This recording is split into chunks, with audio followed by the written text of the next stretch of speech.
Ashwin Prabhu, nice to see you. Hare Krishna.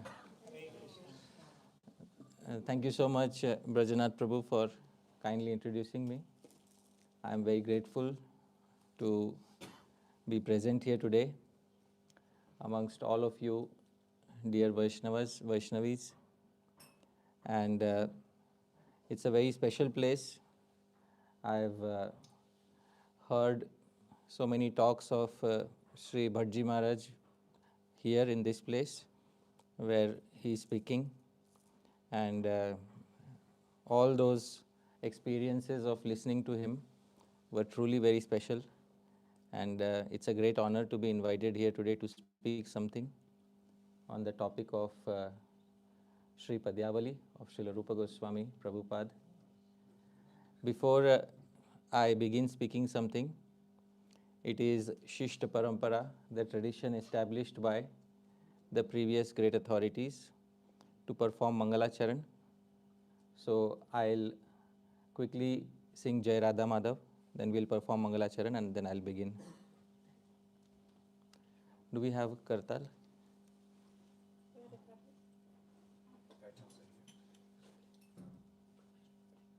Yeah, thank you.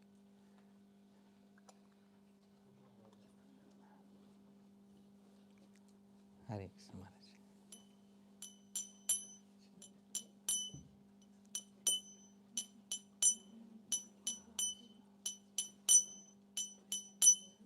Jai Radha Madhava Kunj Bihari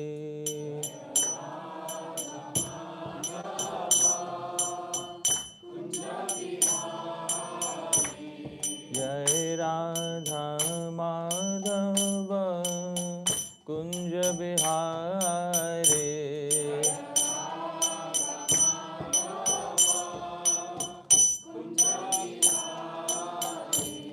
Jai Gopi Jana Vallabha Girivaradhare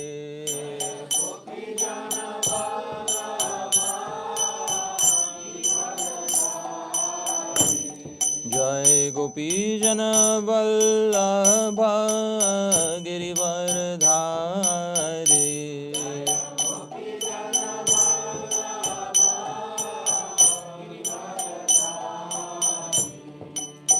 Yashodanandana Vraja Jana Ranjana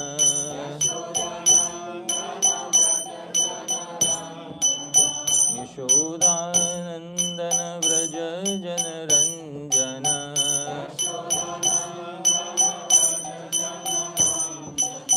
Yashodanandana Vraja Jana Ranjana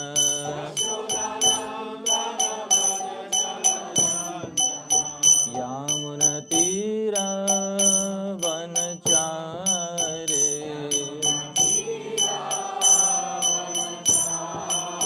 Yamunatira Vanachare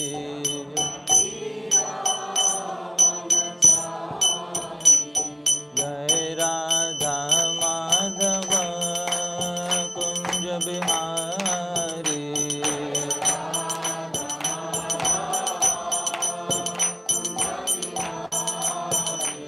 Jai Radha Madhava Kunj Bihari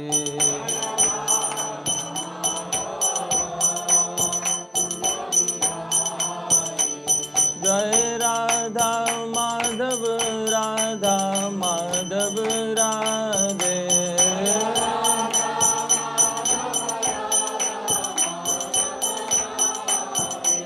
Jai Radha Shyam Sundar Radha Shyam Sundar Radhe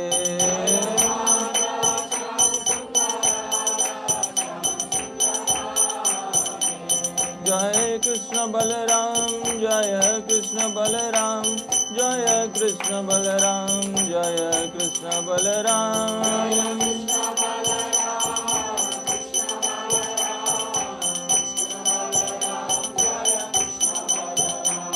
जय गौरनिताय जय गौरनिताय जय गौरनिताय जय गौरनिताय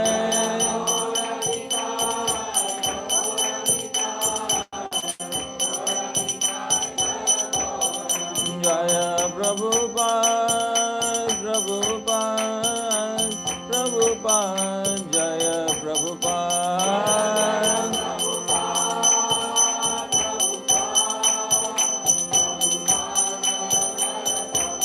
जय जय गुरुदेव गुरुदेव गुरुदेव जय गुरुदेव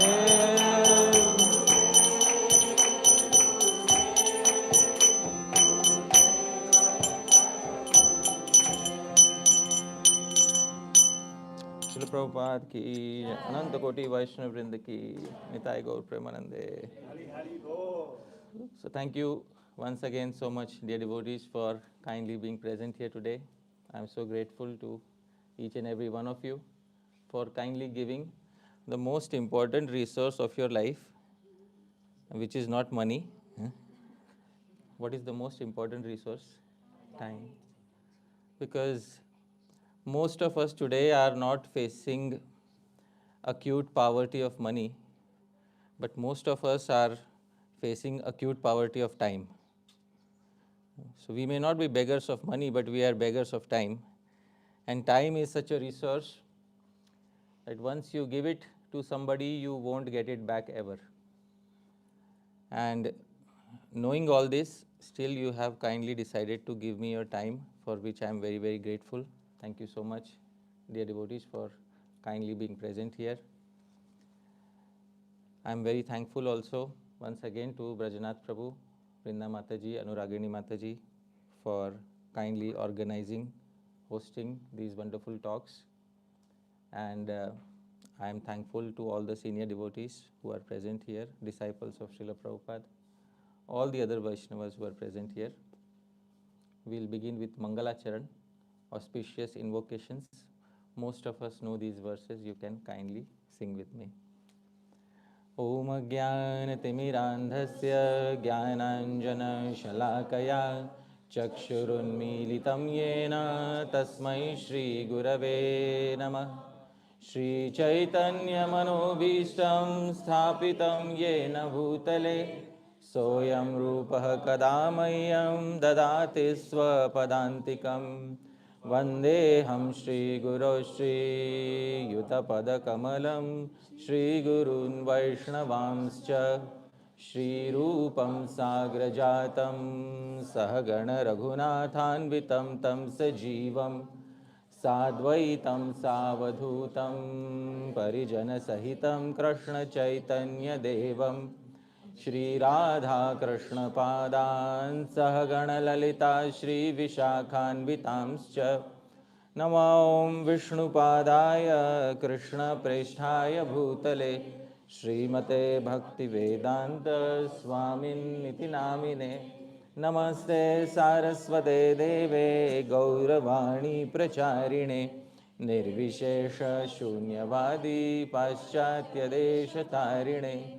Namo Mahavadanyaya Krishna Prema Pradayate Krishnaya Krishna Chaitanya Namne Gauratvishe Namah.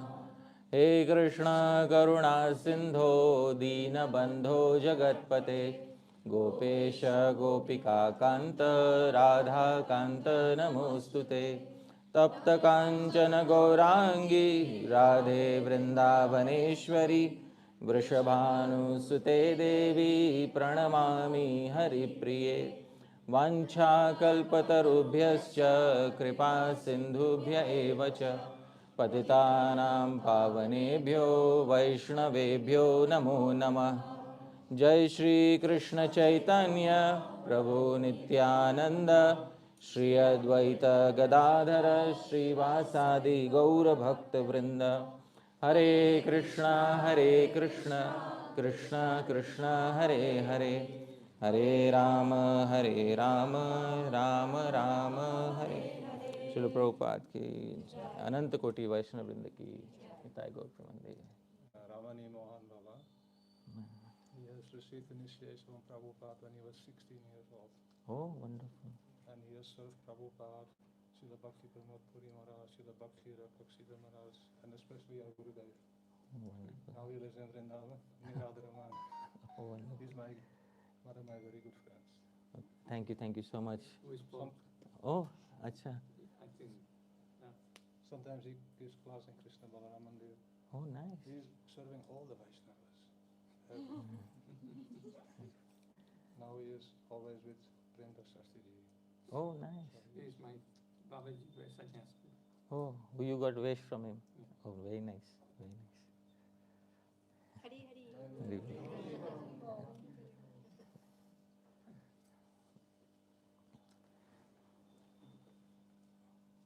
So I'm very happy to be here. Sometimes people ask me, what do you prefer more, giving programs in a formal environment inside a temple or giving an informal home program? So all of you can guess what my answer is.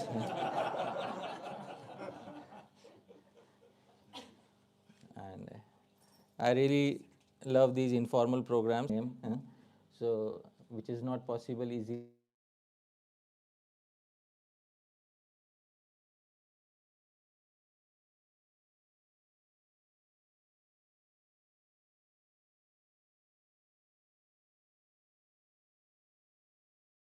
We're going to discuss a subject matter which is Sri Padyāvalī of Srila Rupa.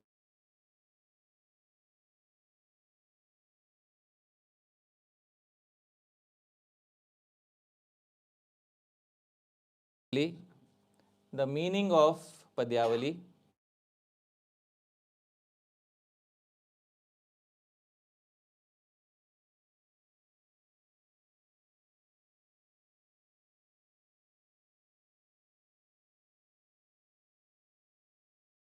Krishna Bhakti, he would have only one chance to note it down, and he made sure that he noted it down, because in those days there were no recording devices, and you had to have a memory which is the memory of a Shrutidhar. Shrutidhar means hear it once and remember.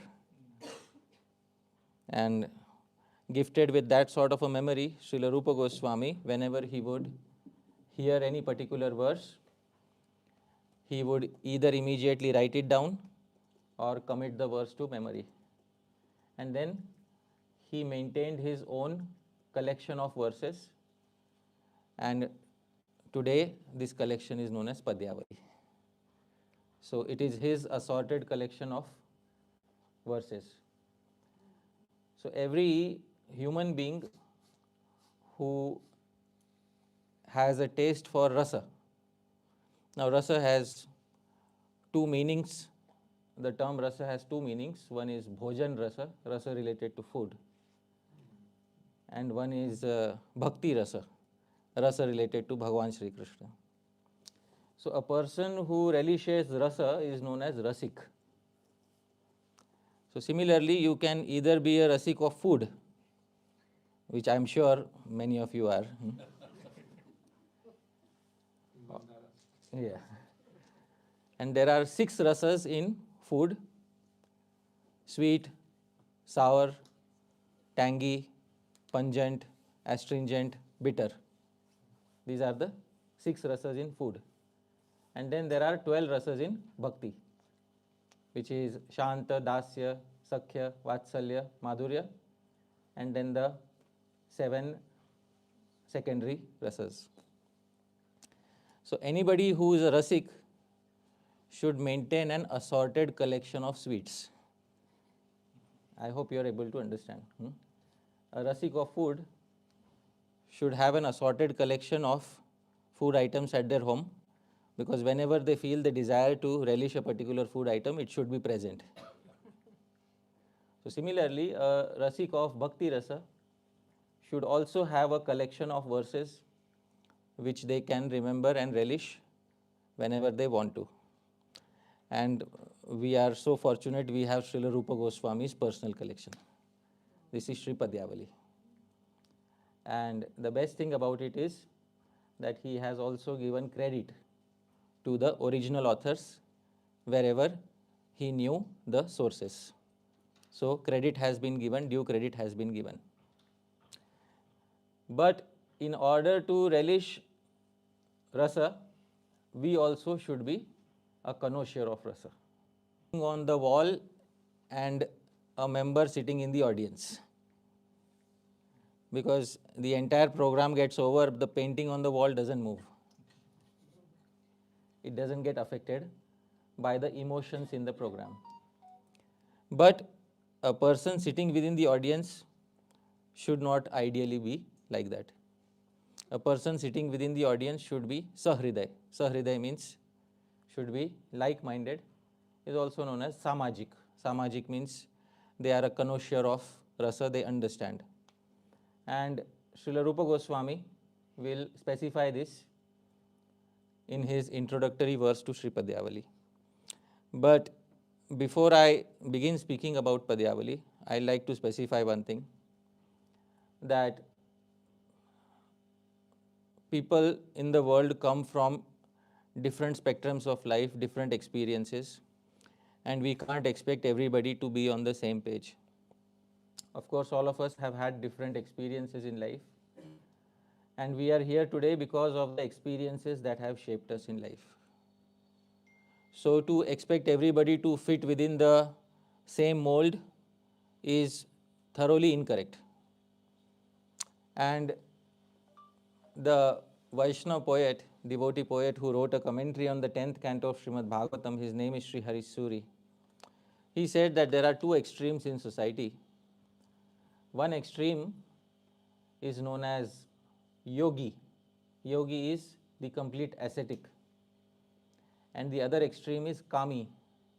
Kami is the complete sense enjoyer, or you can say the completely lusty person.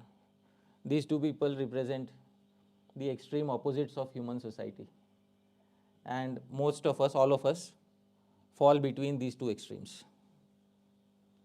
Now, if you can have something which can give benefit to the yogi as well as to the kami, then you can easily cover everybody else in between.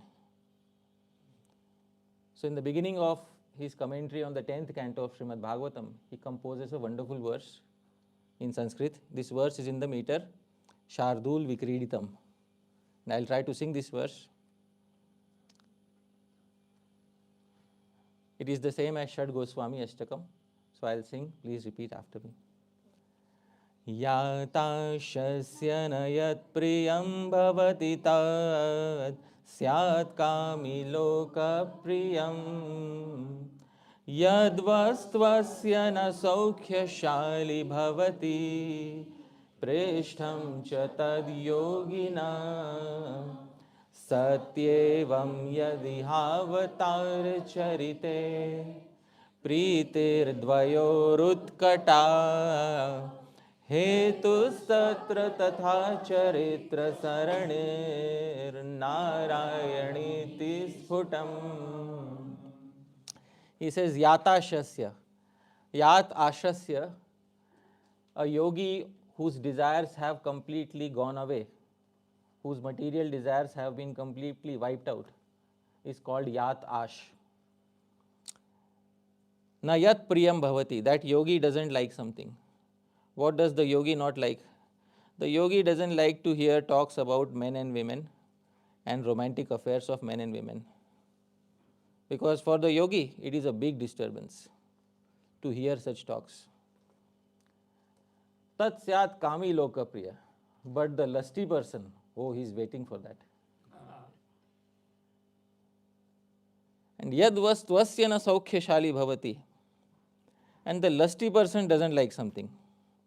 What does he not like? He doesn't like to hear talks about the absolute truth. That's what puts him to sleep. Preshtham chatad yogina. But the yogi delights in that. Now Sri Harisuri says, Satyevam yadi havatara charite. Now let's take the 10th canto of Srimad Bhagavatam. And it has such a nature that both of these opposites of the human society will sit in the same audience and derive great pleasure. Think about it. The 10th canto has something which will attract the yogi and which will also simultaneously attract the most lusty person on this planet. And hetus tatra tatha charitra saranir narayaniti. The only path which can give benefit to these two opposites of the society is Shri Krishna Katha, nothing else. So it's a wonderful path of Shri Krishna Katha, Shri Krishna Leela. And if it can give benefit to the extremes of the society, certainly all of us who fall somewhere in between can also be benefited. See, we come from different backgrounds, and our samskars from previous lives, our impressions from previous lives have given us a variety of natures. And whatever nature we have been gifted with, there should be a way by which we should be able to find some taste in bhakti. And the easiest way is to directly relish Shri Krishna Katha. Once Shri Krishna Katha is relished in a manner that instills faith within us, in a manner which is suitable for us, then it becomes extremely easy for us to overcome our previous conditioning and then also become a rasik or a connoisseur of rasa ourselves. So here is the translation. It says, talks of men, women and lust are not dear to the yogi, but they are very dear to the kami. On the other hand, talks of the absolute truth are not dear to the kami, but they are very dear to the yogi. How wonderful. In the narrations of Sri Krishna, both of these individuals show extreme delight. And the cause of such delight is none other than the brilliant pathway of Sri Krishna Leela. So this is the only way by which these two extremes in the society will be benefited. And if you tell a lusty person that you first become a yogi, and they may try to do that, but most of them will fail. I can guarantee you 100%, most of them will fail because they are not inclined at all. And even if they try, maybe 1 in 1,000, they'll end up becoming a yogi. And the yogi has another problem. He doesn't like to hear about talks of men and women. And as soon as the yogi hears about talks of Bhagavan along with his Shaktis, Sri Radha, the yogi immediately becomes a little alarmed. And he doesn't want to hear these talks. Sri Jiva Goswami says in his commentary to Bhakti Rasamrit Sindhu that such a yogi finds even the katha of Radha and Krishna to contain material rasas. Such a yogi incorrectly thinks that the rasa flowing within the katha of Sri Sri Radha Krishna is also material. And therefore such a person wants to run away from such katha. Because according to such a person, to hear talks of men and women, even if it comes from the Srimad Bhagavatam, it means that he is getting trapped in the material world, which he doesn't want to, because he has had experience that the material world is terribly painful. And any further investment into the material world is not desired by such a person. Anyway, Srila Rupa Goswami, he says that the Padyāvalī is meant for a certain type of audience. So in the very first verse of Sri Padyāvalī, which is composed by himself, Sri Rupa Goswami introduces it. The verse is in the meter Vasanta Tilakam, same as Brahma Samhita. I'll try to sing. Please repeat after me. Padyāvalī virachita rasikar mukunda. Padyāvalī virachita rasikar mukunda. Padyāvalī virachita rasikar mukunda.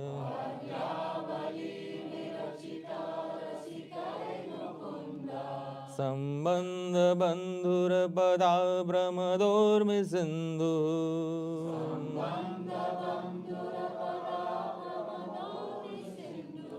Ramya समस्तदमसां दमनिग्रमेण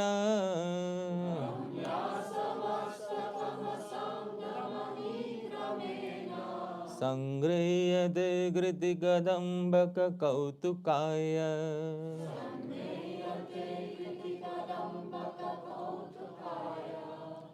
So Sri Rupa Goswami introduces the Padyāvalī with the name of the literature. What is the first term, dear devotees? Padyāvalī. So the name of the literature is Padyāvalī. Virachita, it has been composed. Composed by whom? By you, Sri Rupa Goswami? No, Rasikai. By connoisseurs of rasa, who have come previous to myself, he is saying. So there are many connoisseurs of rasa who have come previous to me, and they have composed it.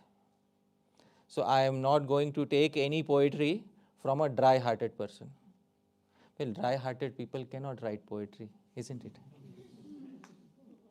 Poetry is not for the dry-hearted person. Poetry is only for somebody whose heart is overflowing with emotion. And when such emotion is directed towards the material world, it comes out in the form of poetry of the material world. And when such emotion is directed towards Bhagavan, such poetry comes out in the form of the verses of Sri Padyāvalī. So these are Rasikas whose hearts have overflowed for Sri Radha and Krishna. And therefore they have written various verses. And they are Rasikas. They are not stone-hearted. And within their hearts there are no doubts about the wonders of Bhakti Rasa. Because in the Bhagavad Gita, Bhagavan says there are three types of people who fall from spiritual life. In the 4th chapter, verse number 40, Bhagavan says, Agyascha ashraddhadhanascha samshayatma vinashyati. There are three types of people who are not able to attain success. Agya, the first is the person who is ignorant of Shastra, who doesn't understand what is Rasa Tattva. That person is Agya, Agyani. They will not be able to relish it because they do not know what is Bhakti Rasa. So one should at least have a basic conception of what Bhakti Rasa is. And the second category is Cha Ashraddhadhanascha. Another person has heard about Bhakti Rasa, but they don't have faith. And third is Samshayatma. And they have heard, but they have many doubts whether I'll be able to attain success through this path or not. And Bhagavan says Vinashyati. Can anybody tell me what is Vinashyati? Yeah, they lost on the path. And then Bhagavan pulls out the third category because Bhagavan wants to highlight. Nayam lokosti na paro na sukham samshayatmana. The person who is doubtful, for such a person there is no happiness in this world, no happiness in the next world, and there is no attainment at all. Why? And the commentators explain, when such a person tries to enjoy materially, his devotional inclinations pull him behind. And when such a person tries to enjoy Bhakti Rasa, his material doubts pull him behind. So such a person cannot attain anything. And therefore Bhagavan specifically highlights the person who has doubts about Bhakti Rasa. And Sri Rupa Goswami says the verses composed in this Padyāvalī are by individuals who have had no doubt about Bhakti Rasa, who knew that coming in contact with Bhakti Rasa is direct contact with Sri Krishna. How do we know in a katha whether we were directly touched by Bhagavan, whether we were touched by God? We know we were touched by Bhagavan if we were touched by Rasa. Why? Because the Upanishads say, and please repeat after me, Raso Vaisaha. He indeed is Rasa. Yeah, this you. Yeah. He indeed is Rasa. And who is he? Sri Krishna. So if in a particular katha you experienced even a tiny semblance of Rasa, you should know that the Upanishads declare that you were touched by Bhagavan himself. How do you know? Because there are many verses spoken where it is said wherever Katha is spoken, Krishna is himself present. And then we have to ask in which row is Krishna sitting?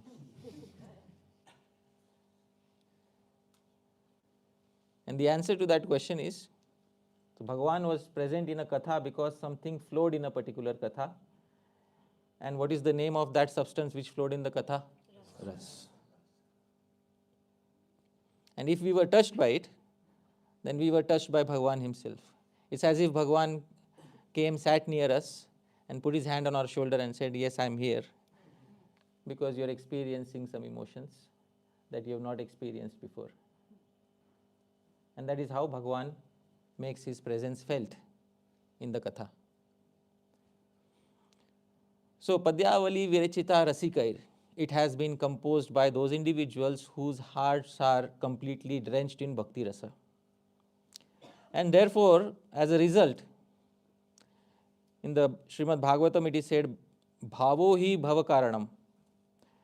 The innate mood of a person is what comes out in the form of poetry or katha. Today, if a speaker speaks something, the audience is only able to absorb what the speaker has within their heart. If a particular person writes something, what comes out on the pages of the book is what the person has within their heart, nothing else. So what will come out in the Padyāvalī is what was present in the hearts of those Rasikas. And therefore it is Mukunda, Sambandha, Bandhura, Pada. When we translate in English, we go in the reverse direction. Right? So the term is Mukunda, Sambandha, Bandhura, Pada. Now we translate it Pada, it has poetry, which is Bandhura. Bandhura means very sweet. And why is it sweet? Because Sambandha, it is related to somebody. It is related to whom, dear devotees? Mukunda. This poetry is very sweet because it is related to one particular personality. And who is that personality? Mukunda. And Mukunda is the personification of Saundarya. Saundarya, how do you translate Saundarya? Beauty. But beauty can't do justice to the term Saundarya. Today many people have beauty. Beauty is listed mostly by looking at somebody's face nowadays. That's how you say somebody is beautiful. But Sri Rupa Goswami will specify in the Ujjwal Nilmani what is Saundarya. That when each and every limb of a person's body is neither too fat nor too thin, perfectly rounded, and immediately attracts the eyes especially. And there is symmetry in each and every limb of that particular person. That particular person is said to have Saundarya. And our Mukunda is having that sweetness, because as soon as you look at him, then you experience the Saundarya of Mukunda, you experience the sweetness of Mukunda. And as a result, Pramada Urmi Sindhu, it is a Sindhu, it is an ocean of Pramada Urmi, of waves after waves of ecstasy. But you need to be a person of a certain type in order to experience it. And just as there may be nice music playing in the class, but only a person whose ear is trained in classical music will be able to understand what is happening. Not everybody can understand. Everybody else just says, yeah, it was a nice song. Yeah, we loved it. But only a person who is, in Sanskrit it is called Gandharva Vasit Shrotra. If Gandharvas have trained your ear, then you know what is the beauty of what is being sung. So similarly, relishing Padyāvalī requires a culture of experiencing Bhakti Ras. It cannot be easily had by those who are not proficient in it. And it should certainly not be had by somebody who is against Bhakti Ras. I have never seen Sri Rupa Goswami criticize anybody in his literature, except for the Arasik. The only person that Sri Rupa Goswami critiqued in his Lalit Madhav, Vidagdha Madhav, is the person who does not understand Bhakti Rasa. And therefore, Sri Rupa Goswami also expects us to have some understanding and some culture of this rasa. Ramya, the Padyāvalī is Ramya. She is a lady and she is sweet because she is sung in different meters. Sometimes you have a verse in front of you and we are not able to sing. So then the sweetness of the verse doesn't really come through. But if you are aware of the science of singing meters, then you can sing the same verse. All right? So we sung this verse in one particular tune. So every particular verse can be sung in many tunes. All right? The verse is in Vasanta Tilakam. Ramya, you should sing it sweetly. Dear devotees, sing with me now again in a different tune. Padyāvalī virachita rasikar mukunda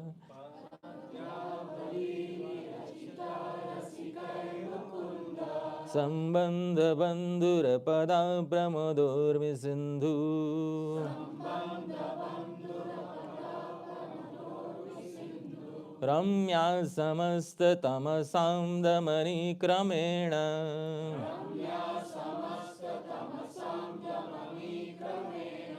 Sangrayate kritikadambaka kautukaya.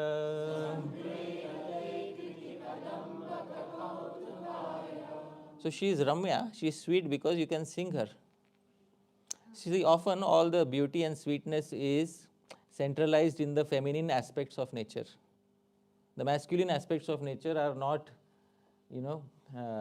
glorified as being beautiful too much, unless it is Shri Krishna.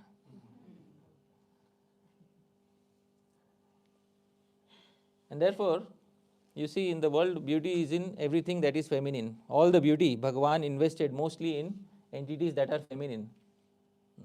And to the masculine, what did he give? Strength and everything else. But the beauty aspects, Bhagavan invested mainly in the feminine individuals, entities within this world and also within the spiritual world. Because you can say Sri Krishna is beautiful as a masculine entity in the spiritual world. But Sri Krishna is not the most beautiful one in the spiritual world. We all know that. Because Sri Krishna may be amazed at looking at his own beauty, but he becomes even more amazed by looking at somebody else's beauty. Yes. So therefore we are worshippers of that feminine principle, and her name is Sri Radha. Ramya. Therefore, all beautiful entities are assigned a feminine gender by Sri Rupa Goswami. Sri Rupa Goswami loves to see beauty in feminine entities so much that when he glorified Harinam, Harinam is not a feminine entity. The term Nam is not feminine in gender. But when he composed that verse, Tunde Tandavini Ratim Vitanute Tundavali Labdhaye, at the last line, he said, Krishneti Varnadvayi. That feminine entity having two syllables, Krishna. Even to Krishna Nam, he assigned which gender? Feminine. So that beauty is constant, whether it is the material world or the spiritual world. So Sri Rupa Goswami also assigns a gender to this particular compilation. And what gender has been assigned? Feminine, Padyāvalī. And all the adjectives are also in the feminine gender. Samasta tamasam damani, and she can suppress all the ignorance of those who listen to her carefully. One of the purposes of Kavya, poetics, is mentioned by the previous poets as Kanta Sammitataya Upadesha Yuje. Shastra speaks in three ways: Prabhuvat, Mitravat, Kantavat. In three ways, Shastra speaks. First is, please repeat after me, Prabhuvat. Speaks like a master, orders like a master. For example, the Vedas say, Satyam vada dharmam chara. Speak the truth. Walk on the path of dharma. And you better do that. Else, you don't want to see what is the result of not following that. This is where Shastra speaks like Prabhu. Sometimes Shastra speaks like Mitra, a friend. Yeah? And many places in Shastra, you will find instructions where Shastra is giving recommendations. Tasmad Bharata Sarvatma Bhagavan Satvatam Pati Shrotavyah Kirtitavyascha. That Bhagavan should be meditated upon, Bhagavan should be heard. Dear friend, Bhagavan should be meditated upon, Bhagavan should be heard. And Shastra becomes sweetest when it is, please repeat after me, Kantavat. Speaks like a wonderful lady, speaks like a wonderful lady, sweet lady, who is like a wife, Kanta. And statements are there in the Srimad Bhagavatam. Nigama kalpataror galitam phalam Shukamukhadamrita drava samyutam Pibata bhagavatam rasam alayam Muhuraho rasika bhuvi bhavuka. Drink the rasa of Srimad Bhagavatam. Won't you drink the rasa of Srimad Bhagavatam? The Shastra speaks Kantavat. Kantavat means like a wife. Like a wife who's speaking sweetly. All right? It's very important to specify that.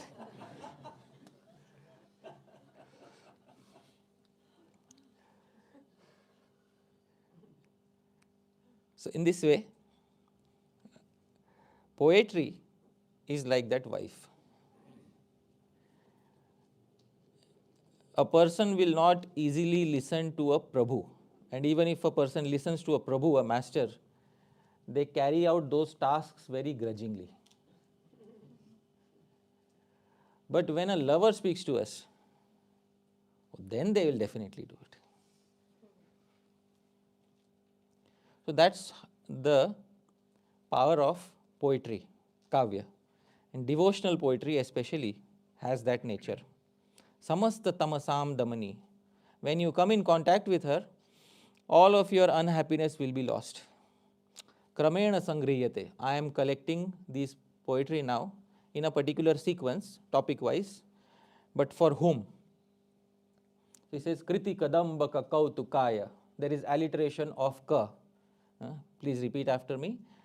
Kriti kadambaka kautukaya. So you can notice the figure of speech. It is called anupras. So it is alliteration, as we say in English. So Sri Rupa Goswami says, Kriti kadambaka kautukaya. Kautukaya, when we translate, we go right to left. That's how English works.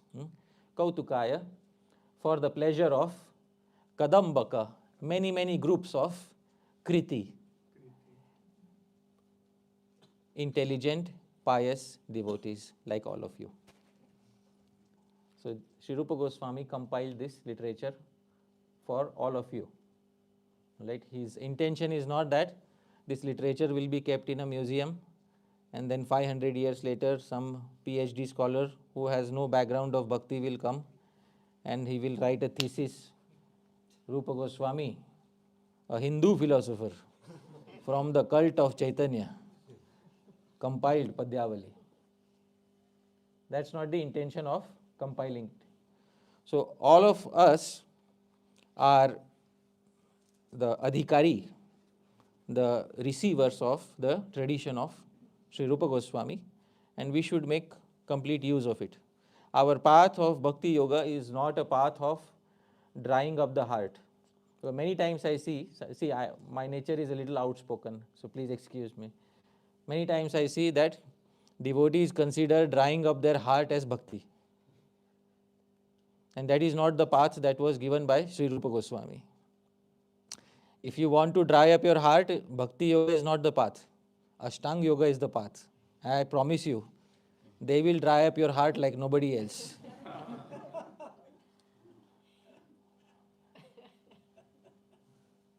I have grown up in such circles. In my childhood, I have seen. They do Panchagni. Panchagni means the summer season has not started. Summer season will start, there will be tremendous heat. Under the sun, they will sit without clothes, they'll just have a loin cloth, and they will keep 5 fires around them, Panchagni, so that you not only dry up from the inside,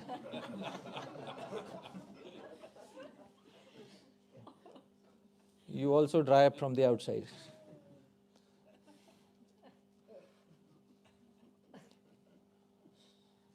So the path of drying up our heart is not the path of Bhakti Yoga. And I have to say this again and again, because I can't emphasize it enough, that a person who is kami means has material desires, still has a better chance of attaining Bhakti Yoga than a person whose heart has dried out.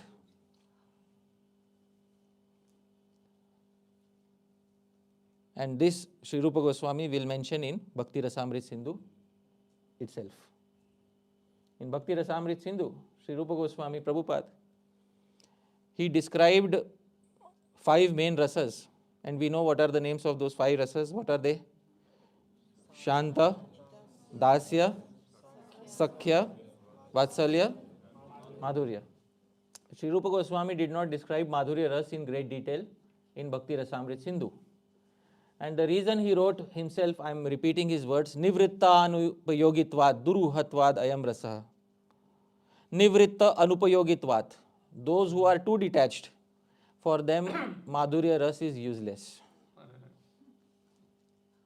It is useless. Why? Because they have been scraping their heart with the sandpaper of over renunciation for so long. And you know what happens when you scrape something with a sandpaper? You start losing that particular thing. The more you scrape, one day will come when we will no longer have a heart. You scrape more and more, one day we will no longer have a heart. And then the heart is the container for experiencing Bhakti Rasa. Is the heart material or spiritual? Please tell me. Be honest. I'll tell you the answer. It is material, isn't it? Is the mind material or spiritual? Material. All right. So then how can these material entities experience something which is spiritual? And Sri Jiva Goswami answers this question because it's a long-standing doubt of many individuals. How can we, those who have a material heart, those who have a material mind, how can we experience something which is spiritual using the material heart and material mind? And Sri Jiva Goswami says, because Bhakti Rasa is spiritual, therefore no material entity can ever have access to spiritual Bhakti Rasa.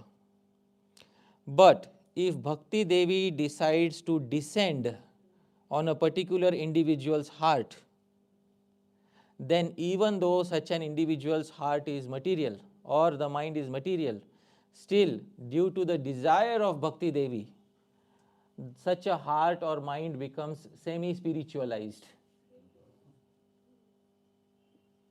And that is the only way by which people who have a material mind and material heart are able to have access to something which is spiritual. Because as long as we have this body, till that point of time, the sense organs which are by nature material are not going to go away. So the only way by which a person can have access to something spiritual is if Bhakti Devi decides, I wish to descend on the heart of such and such individual. And when she descends, a person will feel the connection with Bhakti Devi, and that is when we will experience that rasa. And it is not without proof that I am saying, Ataha Shri Krishna Namadi Na Bhaved Grahyam Indriyai Sevon Mukhehi Jihvadau Swayam Eva Sphurati Adaha. This is the praman, the proof that Sri Jiva Goswami quotes. Shri Krishna Namadi Na Bhaved Grahyam Indriyai. Any name, form, quality or pastime of Shri Krishna cannot be grasped by the material senses. But Swayam Eva Sphurati, Bhakti Devi decides to descend on somebody's material senses. and that is when the senses become semi-spiritualized by the power of Bhakti Devi, and that is how we experience what is known as Bhakti Ras. So, this particular literature is written for such individuals who have faith that although my mind is material or spiritual, what is my mind, dear devotees? My heart is, but if I stay in contact with the Rasikas, it is possible that Bhakti Devi will kindly agree to descend on the pathways of my heart. And that is the confidence with which we speak and hear Sri Rupa Goswami's Padyāvalī. You have a good voice, Prabhu?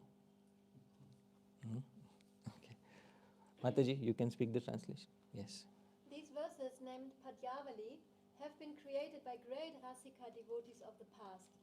The Padyāvalī is beautiful due to being directly related to Lord Mukunda. It generates waves of joyous intoxication in the ocean of happiness for the devotees. It is very sweet and it can suppress all ignorance.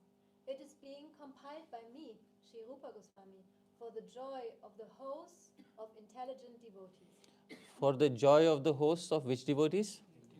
Intelligent enough to understand that over attachment to material life and over detachment from material life are both harmful for bhakti.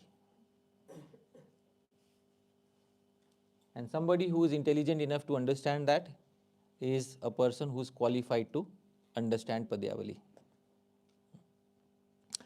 For those who are too attached to material life, they will find it difficult because whenever they hear Padyāvalī, their material impressions will spring up and then they will think of those things. So it will not benefit them much. Those who are too detached and have nothing, they don't want to have anything to do with material life, they also will not be able to derive much benefit. So it is only, as the Srimad Bhagavatam says, na nirvinno na atisakto bhakti yogo asya siddhidah.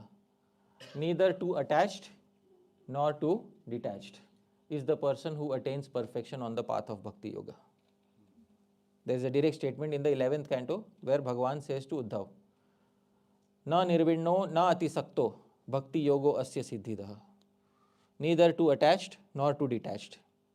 Srila Vishwanath Chakravarti Thakur in the commentary to that verse says, somebody who is too attached, for him there is karma yoga. Somebody who is too detached, for them there is jnana and ashtanga yoga. And for somebody who is neither too attached nor too detached, there is bhakti yoga. So this is the path of the bhakti yogis. Now, we'll begin with the first verse.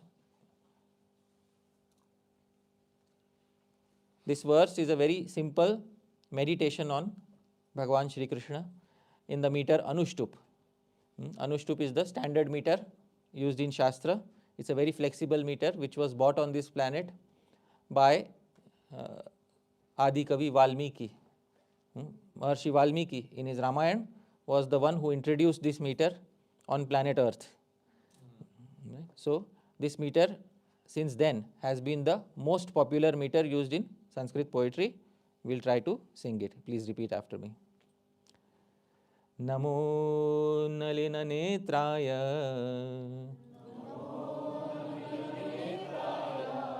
Venu Vadya Vinodine Radhadhara Sudhapana Shaline Vanamaline. Standard meter, dear devotees, you can also sing in another way. Namo Nalina Netraya Venu Vadya Vinodine Radhadhara Sudhapana Shaline Vanamaline. This is standard meter of Sanskrit poetics. It is called Anushtup, 8 syllables per line. Very simple verse, but it has a deep message hidden within it. Every line has alliteration within it, Let's hear the alliteration on the first line. Please repeat after me. Namo Nalina Netraya. What is the alliteration that we can hear, dear devotees? N. N is the English alphabet. The alliteration is Na. Namo Nalina Netraya. Dear devotees, now the best thing to do is draw a painting on the canvas of your heart. All right, so I'll speak, I'll translate. You have to draw a painting on the canvas of your heart, because the best paintings are not put on walls. The best paintings are hung on the walls of the heart. So I'll translate the verse. Please hear carefully. Namo Nalina Netraya. Obeisances to Nalina Netra. Nalina is the full grown lotus, and Netra is somebody who has eyes which are like a full grown lotus. Dear devotees, within our hearts, we should be able to meditate on what Sri Rupa Goswami has given us. Obeisances to that Bhagavan who has lotus-like eyes. Venu Vadya Vinodine. Vinodine, he takes immense pleasure in Venu Vadya, in playing the flute. Now Venu is also flute, Vamshi is also flute, Murali is also flute. They all get translated as flute. But Venu is that specific bamboo flute which gives out the sweetest sound amongst all the flutes of Shri Krishna. So Venu Vadya Vinodine, he takes great pleasure in playing on the flute in the middle of the night on the banks of the Yamuna. Radha Dhara Sudha Pana Shaline. And Shaline, his nature is to Sudha Pana, is to drink the nectar of Radha Adhara, that nectar emanating from the lower lip of Sri Radha. Now, what nectar emanates from the lower lip of Sri Radha? The nectar of her words, dear devotees, is the first meaning given here. And the second is, if she chews on a particular beetle, tambul, and he gets the remnants of that. That is the second meaning, dear devotees. Radha Adhara Sudha Pana Shaline. He considers himself most fortunate if he is able to relish this nectar. And who is he? Vanamaline. He wears a garland of forest flowers. That forest flower garland liberally hangs from his neck. And that is our Sri Krishna. Now, dear devotees, I'll sing again. Please close your eyes. Try to sing after me and visualize on the spot as you are singing. Namo Nalina Netraya. Venu Vadya Vinodine. Radhadhara Sudhapana. Shaline Vanamaline. So if you were able to draw some painting on the canvas of your heart, it's very nice, you are gradually getting there. It's important to keep drawing these paintings, and I'm saying this in the modern context because the modern world has become so visual in nature that you don't need to put any efforts to visualize anything. Everything is there in front of the screen in front of you. And the more visual stimulus a person has, the more difficult it is for a person to draw on the canvas of his or her heart. The previous poets did not have this constant visual stimulus to disturb their eyes. So therefore, most of the paintings, they would draw on the canvas of their hearts. And that is the distinction between the poets of previous times and the devotees of today. The devotees today find it difficult to visualize even simple meditations on Bhagavan, most likely because the influence of the external world, the disturbance caused by the images in the external world, makes it difficult for them to visualize something within their heart. So that is how we understand this. It's also very important that this verse is complete in itself. Mataji, can you repeat the first line? Obeisances to the lotus-eyed one. All right. The second line? Obeisances to him who delights in playing the flute. All right. Obeisances to him who is an expert in drinking the lower lip nectar of Sri Radha. Obeisances unto Sri Vanamali. This verse is special because the Naam, Roop, Gun and Leela, all four have been included in a single verse. What is Naam? The name. Name is in the last line. What is the Vanamali? Rupa, his beauty, is given, dear devotees, in the first line, obeisances to the lotus-eyed one. His guna, his quality, is in the second line. And his lila is in the third line.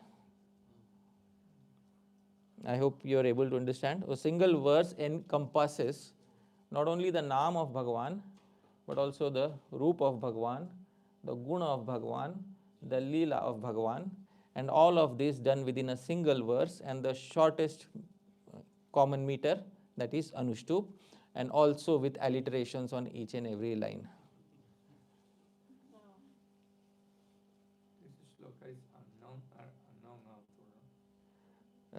This shloka is unknown author. In some editions, it is attributed to the compiler, Sri Rupa Goswami. Yeah. So, a very sweet verse, dear devotees. Should we pause here or should we move ahead?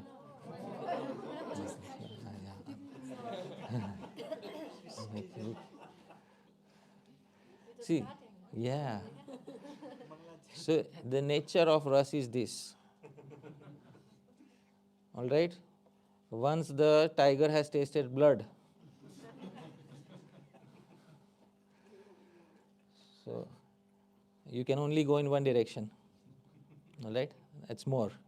So therefore, I am saying there are warnings given by the previous acharyas. Don't go in the direction of rasa. There's a reason why those warnings are given. The reason is because once you get lost in that particular world, it's difficult for you to come out. Not difficult, it's impossible for you to come out. Because the material world is denoted by two adjectives in the Bhagavad Gita. Dukhalayam, Ashashvatam. And what is the meaning of Dukhalayam, Ashashvatam? It's a abode of misery and it's temporary.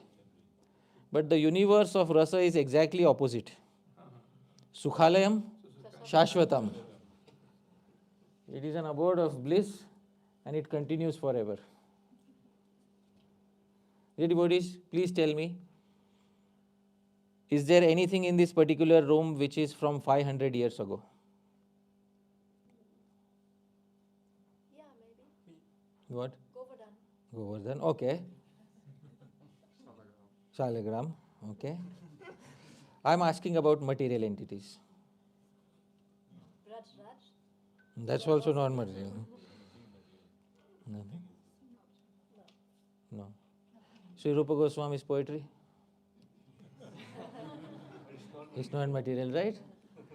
So that's the distinction. Bhakti Ras, as it was relished 500 years ago,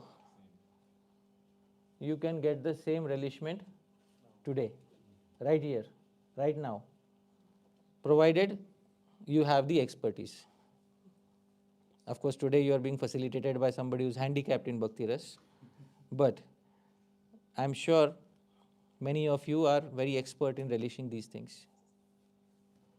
And so it's very important to understand how to develop a culture of entering into that universe. Because that is the purpose of this particular path. The sooner we learn how to enter into that universe and never come out, the better it is for us. We have spent lifetimes either trying to be a kami or trying to be a yogi. In some lifetimes we attain true love and we become kami. And then true love is separated by death.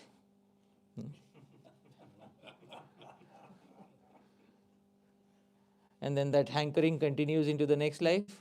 And in the next life, you do not get the same partner, you get somebody who, does not live up to your expectations.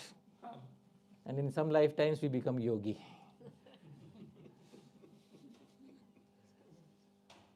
Isn't it? People frustrated in their attempts to enjoy the world are the ones who became yogis. And people who had a great time in the material world, they don't want to become. Why should they become? Vishnu Charan Prabhu, tell me one reason. There is no reason for such a person to come to the path of drying your heart and executing Ashtanga Yoga. But both of them have reasons to enter into the universe of Bhakti Ras. Because this particular universe has the capability to give that joy which cannot be experienced in any particular relationship in the material world. And the sooner a person is convinced of this fact, the easier it is for them to enter into this universe. So even the kami, the lusty person, param drishtva nivartate, he'll easily give up, very easily. This is the power of Bhakti Rasa. Now, dear devotees, since you said that we should move ahead, we'll meditate on the sounds emanating from the flute of Sri Krishna. Sri Krishna loves to play 3 types of flute as mentioned in Bhakti Rasamrit Sindhu. I'll mention the names, please repeat after me. Vamshi, Murli, Venu. Right? And the Venu especially is the bamboo flute. The bamboo flute, being completely organic, has the most organic sounds. It is not crafted from any metal. It is God's own creation, untouched, in God's own hands. And God Himself plays the 5th note on that particular flute. Well, flute reduces it to one particular dimension, but there are 3 different types of flutes. So the all attractive sounds that emanate from Sri Krishna's Venu, bamboo flute, are mentioned in this particular verse. This verse is by a wonderful devotee poet named Sri Umapati Dhara, and Sri Rupa Goswami compiled this verse. The meter is Sragdhara. Right? Sragdhara is one of the longest meters in Sanskrit poetry. I'll try to sing every line by breaking it into 2 parts. Please repeat after me. Sayam Vyavartamana Khila Surabhikula Vana Sanketa Naman Ikula Vana Sanketa Namani Abhiri Vrinda Cheto Hatha Harana Kala Siddha Mantraksharani Saubhagyam Vah Samanta Dadhatu Madhubidha Keli Gopala Murte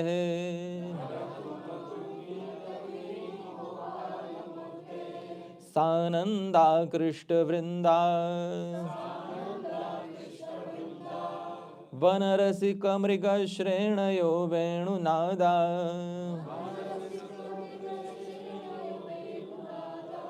This meter is called Srag Dhara. Srag is garland.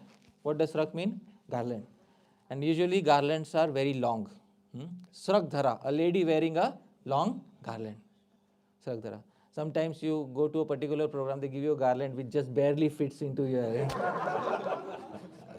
Some of you may have had that experience. So, but this is not that type of a garland. Srak is, it goes all the way till your knees. So Srak Dhara is a long garland wearing lady. The meter names are also named after ladies. I told you, What is the reason? God has invested most of the beauty in which gender? Feminine. All right, so Bhagavan has invested that beauty, and therefore most of the meter names are also in the feminine gender. Now, you might have heard this meter somewhere else. Please sing with me. Vandeham Shri Guru Shri Yuta Pada Kamalam Shri Gurun Vaishnavamscha Shri Rupam Sagrajatam Sahagana Raghunathanvitam Tam Sajivam Sadvaitam Savadutam Parijana Sahitam Krishna Chaitanya Devam Shri Radha Krishna Padam Sahagana Lalita Shri Vishakhanvitamscha. So that's not a paragraph, dear devotees. Vandeham Shri Guru. Okay, it's a verse in the meter Srag Dhara. So this particular verse is also in the same meter Srag Dhara, one of the longest meters in Sanskrit poetry. The nature of Sanskrit poetry is that something is being glorified. They won't tell you what is being glorified. All right. So you keep guessing till the end of the verse. But I have given a small hint in the title, so I had to break. So. I had to break the secret a little bit, but usually when you would see the verse, till the end of the verse you are guessing what is being glorified, and at the end you come to know so then that is called as Ascharyaras. What is it called as? Ascharya. Ascharya is wow. So that wow factor is, Sri Kavi Karnapur says, Yam vinana raso rasa. No rasa is rasa unless it has this rasa. Which rasa? Wow. All rasas need to have an element of this rasa, Ascharya ras, and only when you have an element of Ascharya ras is when the rasa attains success. So wow is the underlying factor behind all the rasas, Ascharya ras. So, Sayam Vyavartamana. Sayam, it's evening time. Dear devotees, you have to draw another painting on the canvas of your heart. Sayam, it's evening time in Shri Vrajadham, Shri Vrindavan. And Sayam Vyavartamana. This particular sound is resounding everywhere within the sky. Although it's not a very loud sound. It's a gentle sound, but it is resounding everywhere in the evening sky. And Akhila Surabhi Kula Ahvana Sanketa Namani. And Surabhi Kula, all the cows, each and every cow is feeling that these sounds are specifically calling out my name. Each and every cow feels that this particular sound is calling out my name, nobody else. Abhiri Vrinda Cheto Hatha Harana Kala Siddha Mantra Aksharani. And Abhiri, when the cowherd women, when the gopis, they hear Cheto Hatha Harana Kala Siddha Mantra Aksharani, these same resounding sounds become like a mystic mantra that forcibly snatches away their heart from their homes.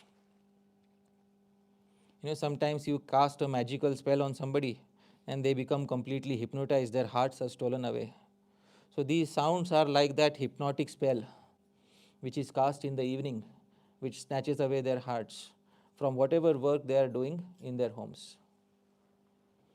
Saubhagyam Vaha Samantat. May these sounds give all good fortune unto all of you.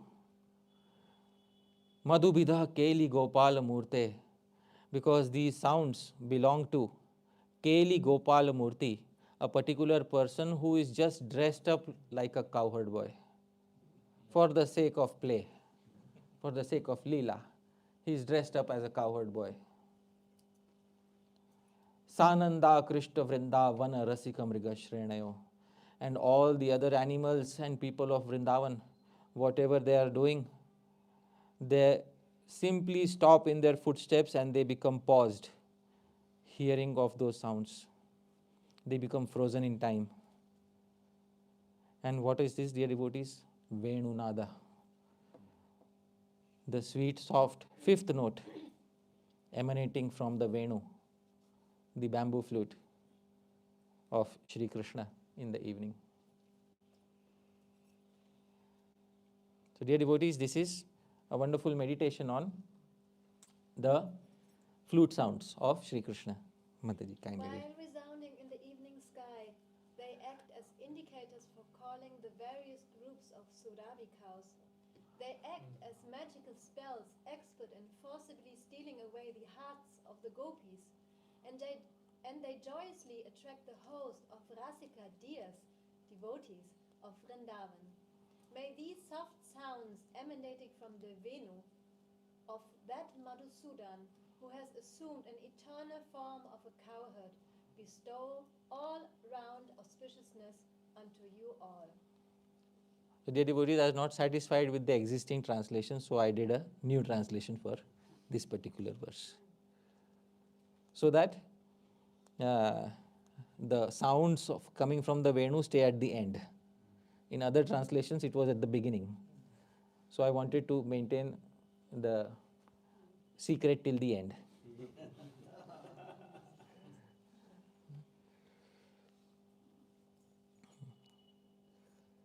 So this is how in poetics a particular entity is glorified. Even in that verse, Tunde Tandavini Ratim, she dances in the courtyard of the mouth. Who dances? We'll not tell you right now. Karna Kroda Kadambini, when she enters the holes of the ear, she sprouts into millions. Who sprouts? We'll not tell you. Chetaha Prangana Sangini, and when she enters the courtyard of the heart, she takes over like a housewife and rules over the home of the body. Just like a housewife rules over the home, similarly she rules over all the senses. Who is she? No jane, I don't know. Janita kiyat biramritai. How many varieties of nectar went into her formation? Now tell us, who is she? Krishna iti varna dvai. The two-syllable lady. And what are the two syllables? Krishna. And that's all. So, we should remember this technique of the previous poets. The entity to be glorified should be kept as a secret till the very end. Otherwise, in the very beginning, you know the entity. See, many times entities are known. So therefore, if you place the name in the beginning, not much secret remains. And when there is not much secret, there is not much wow. When there is not much wow, there can't be rasa. So this wow is at the center of all the rasas, dear devotees. Anyways, should we pause here or move ahead? Move ahead? All right. Sri Rupa Goswami knows 500 years ago, people are plagued by one problem, and that problem is called lust. Calm. And there are people who want to drive away calm from their particular lives. If I could meet calm somewhere on the street, isn't it? I'd be walking with a sword in my hand.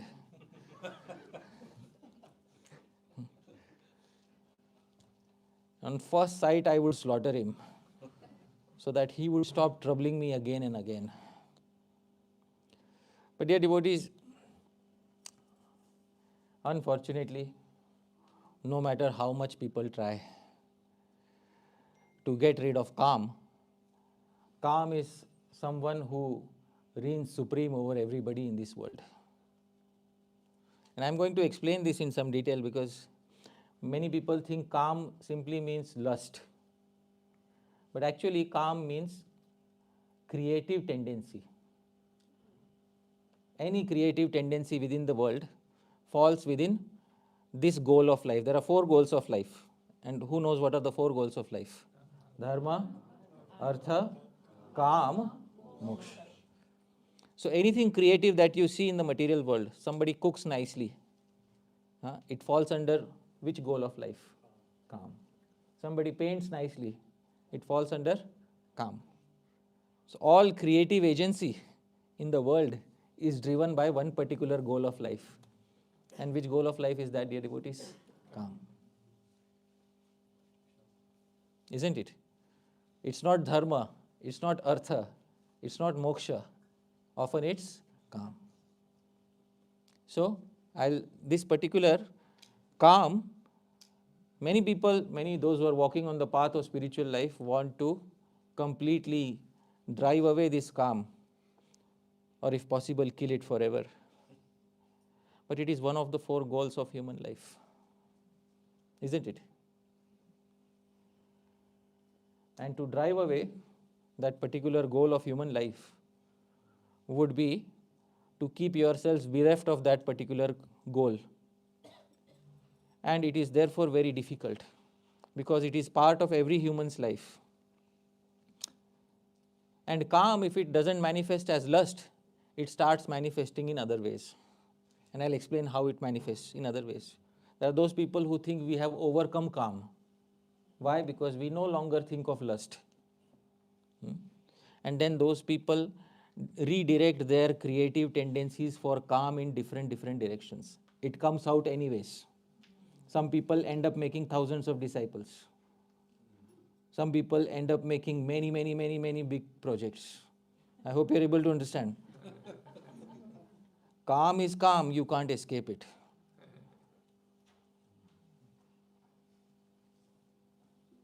It will follow you everywhere.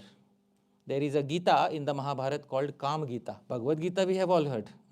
In the Mahabharata, Sri Krishna also speaks another Gita which is called which Gita? Kam Gita.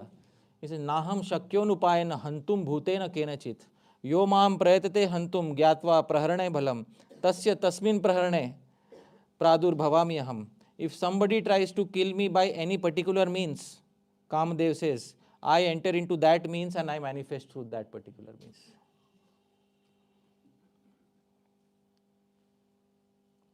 I hope you are able to understand. So let's say today I decide I want to get rid of Kam, lust.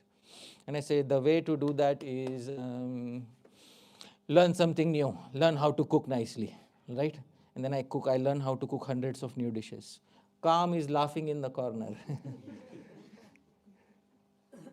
You just switched from one manifestation of me to another manifestation of me. Because as I said, Kam is not simply lust. Kam refers to any tendency for creativity in this world. Is called as what? Kam. So most people just keep switching from one variety of Kam to another variety of Kam. And they think that we have overcome Kam.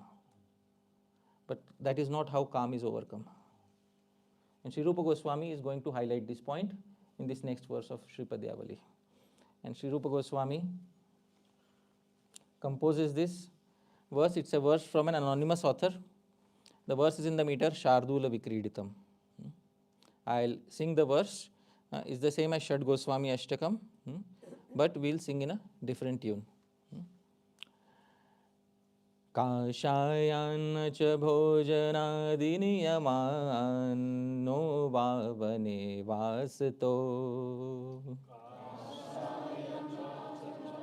Nadi niyaman no vavane vasato. Vyakhyanādat vāmune vratavara chittodbhavakshiyate.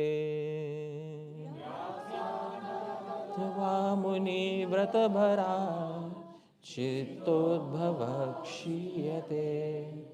Kintu sphita kalinda shailatanaya tireshu vikridato. Latanaya tireshu vikridat.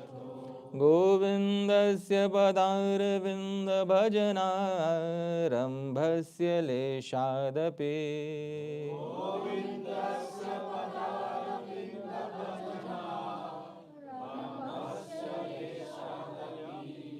So Sri Rupa Goswami is compiling this verse, anonymous author. Okay. Kashayanna. Kashaya refers to kashaya, saffron cloth. If you want to overcome kam, kashayanna, not by kashaya. What is kashaya, dear devotees? Saffron cloth. Another meaning of kashaya is, in Ayurveda, there are some herbal medicines for reducing your, what do they call? Power of lust, libido, thank you, yeah, for reducing that. So you can drink it and it's gone. Now, please raise your hands, how many of you would like to order?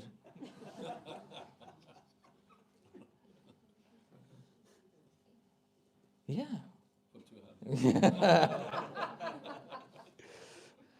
So Kashaya, the commentator, Sanskrit commentator on this verse, Sri Virchandra Goswami, he says two meanings. Kashaya means saffron cloth, and Kashaya also means that Ayurvedic medicine for reducing one's lust. And Sri Rupa Goswami, the second term after Kashayan is what, dear devotees? No, it's a common term in all languages. Na. Not by Kashaya. Not by saffron cloth or not by taking Ayurvedic medicines. Till the end we are reserving this.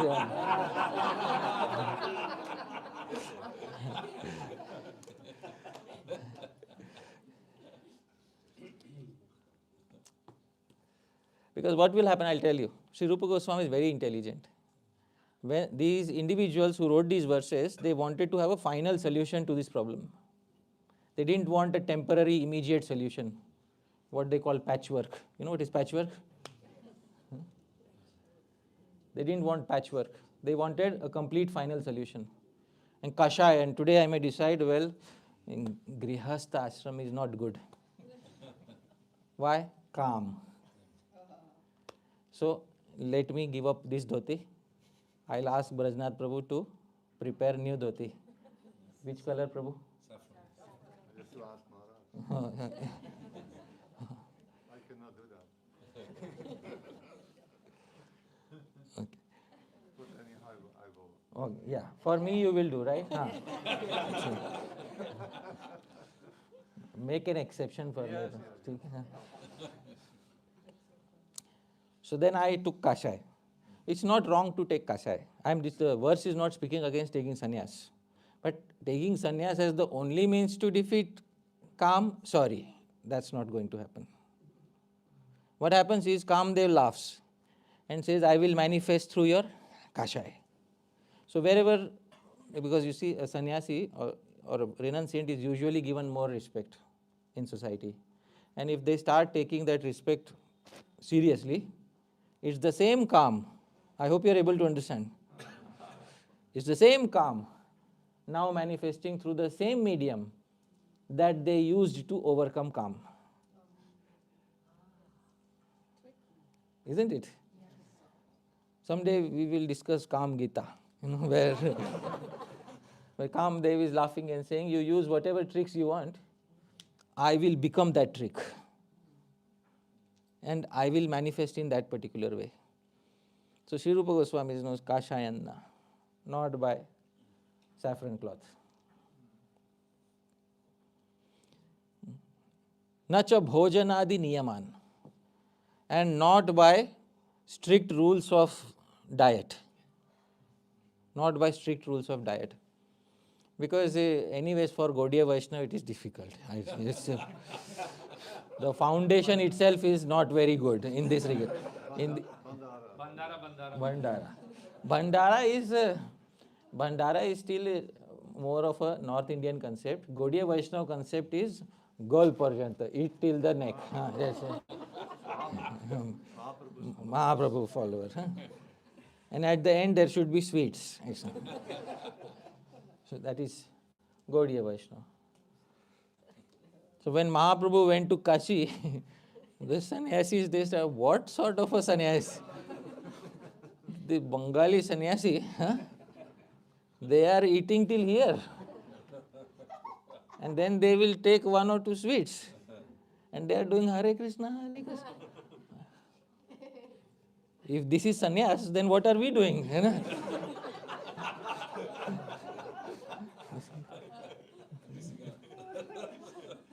The sannyasis in Kashi, they are thinking like this. So the sannyasis in Kashi, they made fun of Chaitanya Mahaprabhu. They say, it is historically recorded, they made fun of Chaitanya Mahaprabhu. Wah, sannyasi, wah. What sannyas, you know. This new sannyasi from Bengal, he eats till here. Huh? And in the daytime, he dances in the street.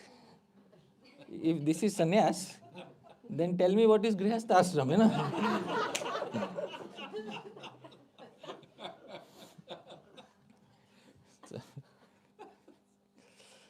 So Mahaprabhu used to stay at the home of a Marathi Brahmin, Maharashtrian Brahmin.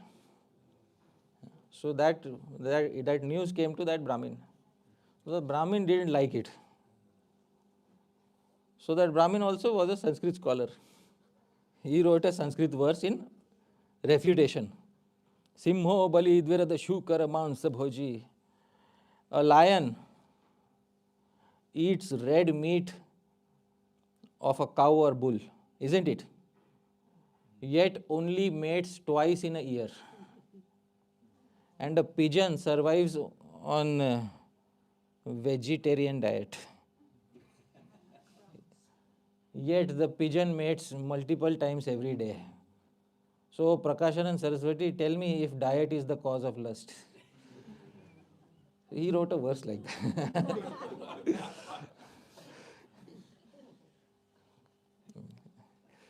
I remember first line. Simho bali dvirada shukara mansa bhoji. So that way he wrote a reply. So when it reached to Prakashan and Saraswati, they were furious. So the stage was set for a big showdown. And therefore when Chaitanya Mahaprabhu went, he took a very humble position, you know, because he didn't want to have a big fiery showdown in front of, because his followers had already set the stage for that. So Chaitanya Mahaprabhu sat near in a corner and sat near the place where they would wash their hands.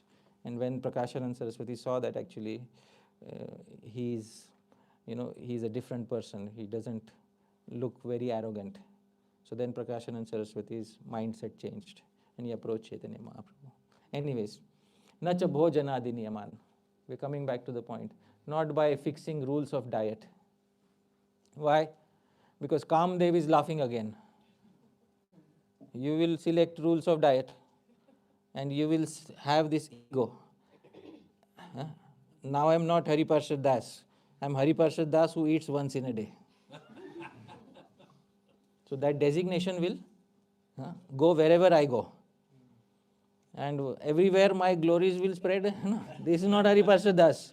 This is Hari Parṣada Das who eats once a day.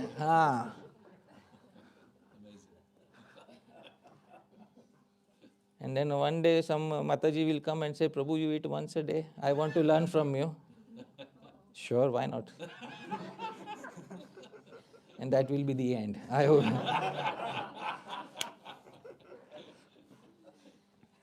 Nacha bhojanadi niyaman. Sri Rupa Goswami is very intelligent. No va vane vasato. Not by staying in the forest. We saw in the case of Saubhari Muni. Not only was he in a forest, he was inside a river within a forest. So not by that. Vyakhyanad. Not by giving expert lectures on how to remain a brahmachari. No.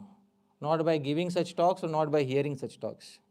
Why? Because once again, Kamdev will enter your mind and say, now you are very expert. Now you can teach anybody. Isn't it? And then that pratishtha comes. What pratishtha? That, oh, wonderful, this Prabhu, who your name?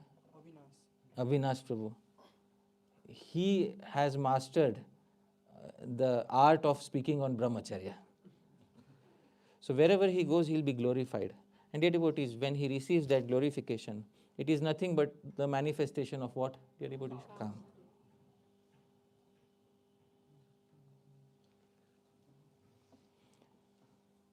Muni vrata bharat, and if you keep quiet also, it will not happen. Because the tongue will keep quiet, but this will not keep quiet.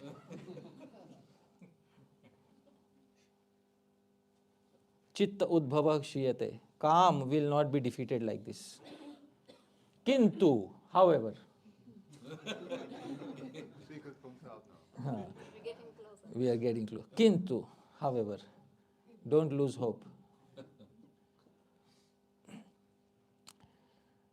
Dear devotees, if you want to defeat somebody who is very powerful, you bring somebody who is much more powerful in all possible ways. Don't just defeat one aspect of that particular personality. Kintu sphita kalinda shaila tanaya.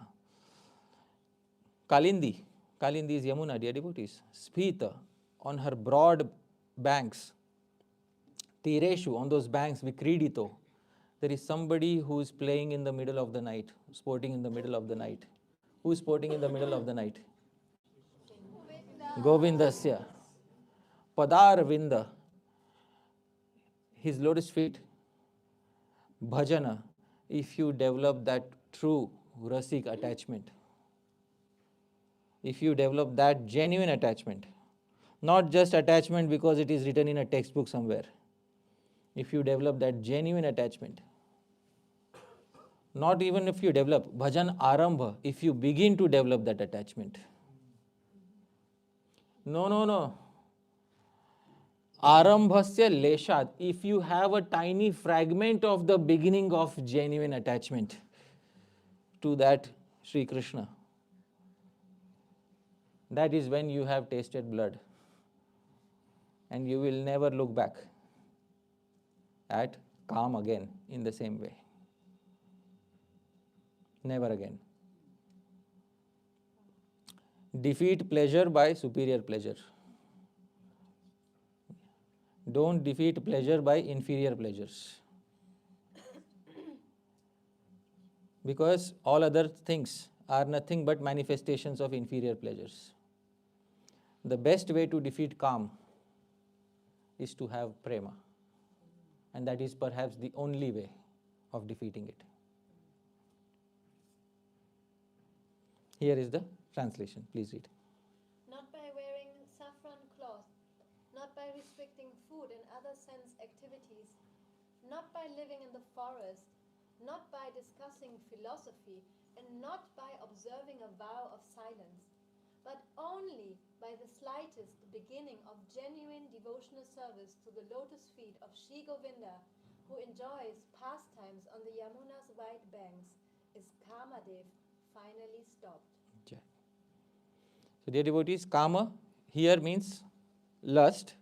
That's a specific meaning. Generic meaning of kama is any desire for sense enjoyment in any way whatsoever. What is the definition of kama? We should learn the definition of kama from the Acharya of kama. In India, there was Dharma Shastra, there is Artha Shastra, and then there is also which Shastra? Kam Shastra. Unfortunately, when Kam Shastra went outside of India, especially when it reached the West, people took it as a literature for enjoyment of sex, basically. And that is how it was misinterpreted. When in fact, Kama refers to any and every desire for creativity. Only one of the 7 chapters in Kama Shastra is dedicated to actual engagement of male and female. The rest of the 6 chapters are dedicated to various topics surrounding the Grihastha ashram. And the definition of kama is given here so that we have a comprehensive understanding. Shrotra chakshur jivva ghrananam atma samyogena manasādhitishtitānam sveshu vishayeshu anukulyatah pravrittir kamaha. Mataji, please read. The delightful engagement of the ears, skin, eyes, tongue, and nose in their respective sense objects, along with the conjunction of the mind and the living entity, is known as kama, desire. This, dear devotees, is the definition of kama. So काम doesn't just refer to lust. Although lust is the specific meaning of काम because lust brings all of these senses together in one point. And that is why it is considered as the most relevant meaning of काम. But the generic meaning of काम is this. And the reason why I am specifying this definition is because in the Kama Gita, Kam is laughing. You try to suppress lust by using one technique, he will manifest in that very technique. So you may remain a celibate, but you will have other types of Kam in your life. Yes. I believe that the English word lust originally didn't refer just to men and women. Right. It referred to any enjoyment. Right, yeah. So even, Yeah, same as Kam. yeah. Yes. So it's a very important point to understand.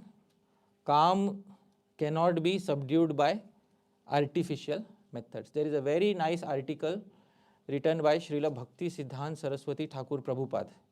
It's called Vatsasur. And in Vatsasur article, he writes something. He says that there is nothing spiritual about being able to control your senses. And you can go through that article. Because Vatsasur is the demon who represents this disease of lust within the heart. And he says there is nothing spiritual about being able to control one's senses. Such self-control is automatically produced by the awakening of the soul. This is what his exact words. Such self-control is automatically produced by the awakening of the soul. So this is what is the Gaudiya Vaishnava understanding. What Srila Bhakti Siddhanta Saraswati Thakur Prabhupada gave is what Sri Rupa Goswami has also given in Sri Padyāvalī. And that is the Gaudiya Vaishnava way. Otherwise, we will be lost on a path which is not Gaudiya Vaishnava. Dear devotees, as I said, this path is for somebody who is neither too attached nor too detached, who understands that everything in the world has a utility. And the utility, everything in the world can be understood in the sense of seva to Bhagwan. And that nothing in this world is to be rejected. So this particular understanding is the understanding of the Gaudiya Vaishnavas. Even attraction between man and woman.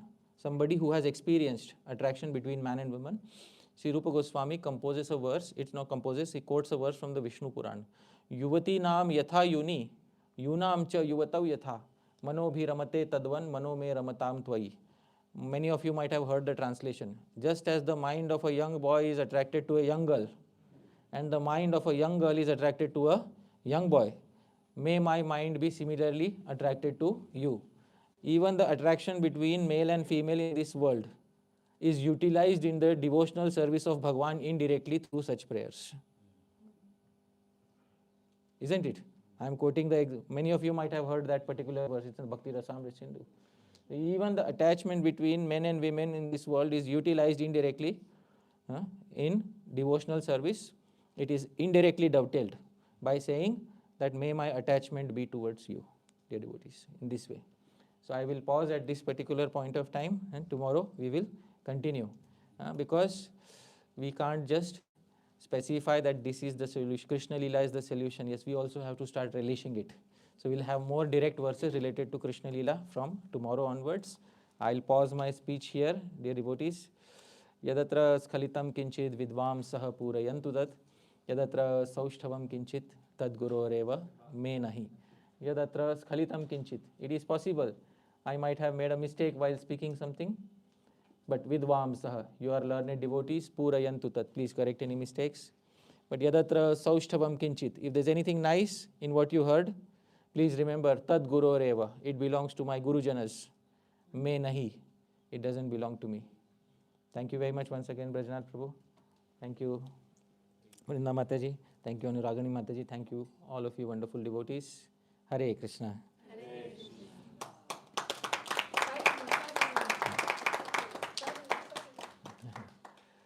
So, do we have time for? Okay. So we can have some questions. Yes. Thank you, Prabhuji, for a very nice class. I have this question, like, I have been trying to find out what the rasik means for a long time, because my Gurudev gave us this hint that, you have to look for rasik sat. This is to get the, like to the goal.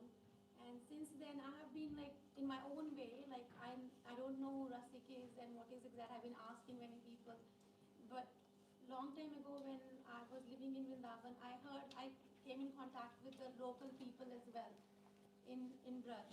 They use this rasik word very, very commonly, but maybe because of my own offensive nature or something, I actually misunderstood, because they were using the word rasik like very casually. Oh, he's very rasik. So I was actually thinking that maybe something like they're taking it cheaply. So I actually kind of developed that thing. Oh, rasik is that. But now Gurudev said you have to look for rasiks. So now when I'm coming across this whole philosophy and Rupa Goswami, now more I'm like trying to understand with your lectures, with the help of your lectures, I'm finding that Rupa Goswami is actually so merciful that he's giving us all of these things, and not just that, he's giving us the way to taste it. Like he's trying to teach us, like just like an art of teaching somebody cooking, somebody trying to teach music, who even don't have the sense for the music. They learn the theory. So, but now my question, like before you came, I was asking Rajnath Prabhu also. We're also told that our journey starts from Shraddha to the Prem, with all those stations in between. To me, like just that's what I want to make sure that I'm understanding it right. The whole Shastra of Rasa is actually kind of, is it like a shortcut from Shraddha to Prem? Otherwise, we were supposed to think like we have to take lifetimes before we can actually get to the Prem, where you will be strong enough and nothing will actually, no anarthas will affect you. But like in your verses, you explain that, like when you start relishing it, you'll be strong enough to not fall down because of tasting something higher.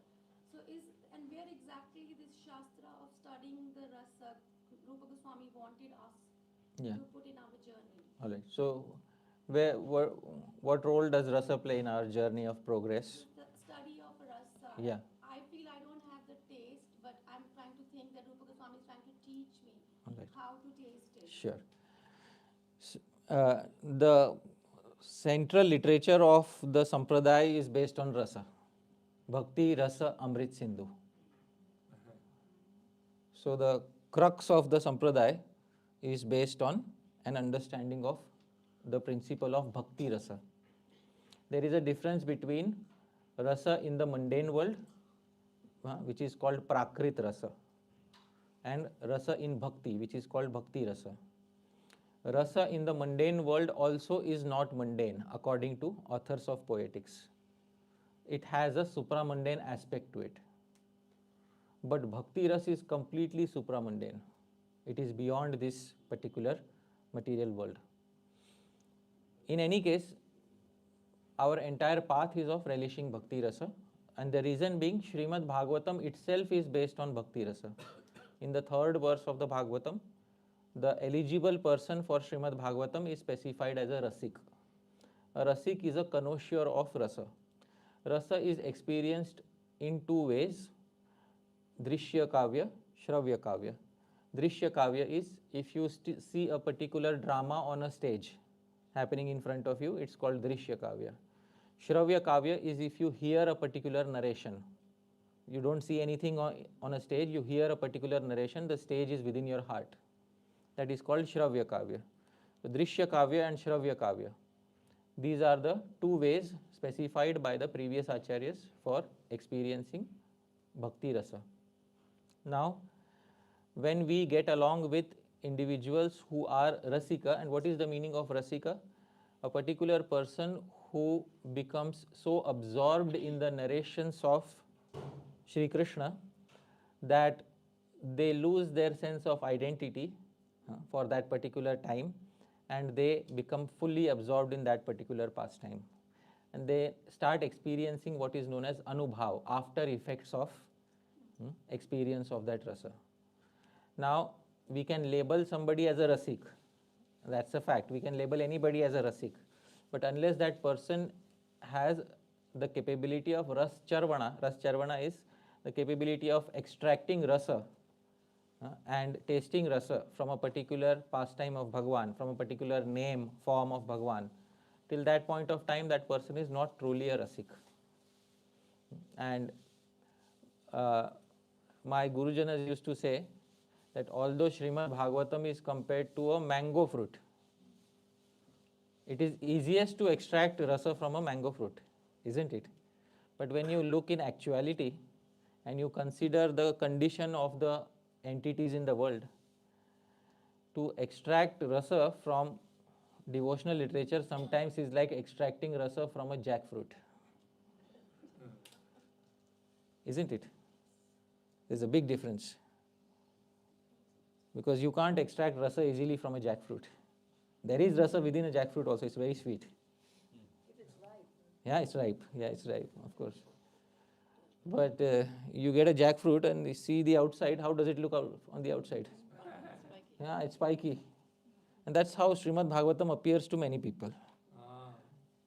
Because it is what it is. For them, it is a jackfruit.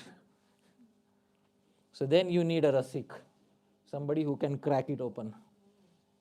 Right? And then jackfruit is very sticky. You know, I don't know how many of you put your hands in a ripe jackfruit, and it's very sticky. So those doubts, which appear is this truly the goal of life? Is this how I'm supposed to progress?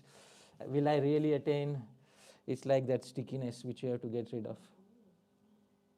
And finally, if you have that coconut oil of Shastra applied on your hands by the Guru, those doubts won't stick on your hands. That's how you first apply coconut oil on your hands before putting it inside a jackfruit. And then you take out the flesh of the jackfruit, remove the seed. And that flesh, when you taste it, you have rasa. Isn't it? So for most individuals, it's like extracting rasa from a jackfruit.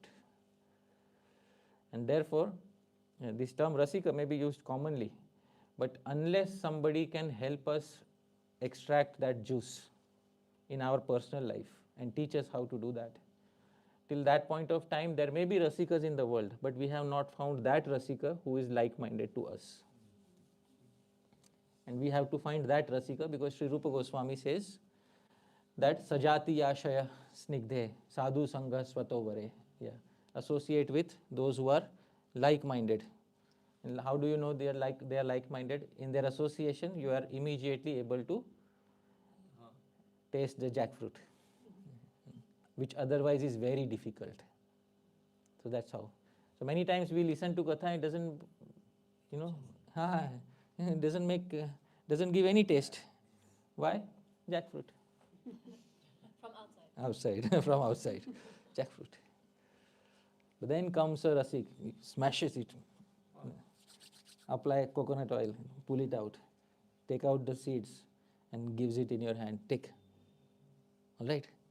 So then you see that person, how he does it, then you learn from that person. That's a big culture of understanding Bhakti Ras. And that is throughout that's the journey. From Shraddha to Prem, that's the journey. It's not like later stages or throughout. What will you do in the beginning stages? Ashtanga Yoga? No? Yeah. Thank you so much. All right. Anybody else? Yes. Then I'll come to you. Yes. Thank you so much, Prabhu, for such a wonderful enlightenment, Prabhuji. Prabhuji, my question is, like you were stating, that a devotee must not be too attached and neither be too attached. Too detached. To detach. Yeah. So, is there any parameter about that? Like, what amount of like he should be? Because like we see, like you gave example of Srila Bhaktivinoda Thakur. So we see his life, he led extremely austerious life. Yeah. We see our Goswamis, then they have given, Hari Bhakti Vilas, and there if anyone reads, like it's like too much of, like for Ekadashi Niyam, and so much rules and regulations. Yeah. So is that that this is the parameter they are giving, or like this is the parameter of being detached, or is it like something like? All right. See, what is the parameter of being neither too attached nor too detached? And this question is very important because in the modern world, we are always concerned about standardization. And this question arises out of a desire of standardization.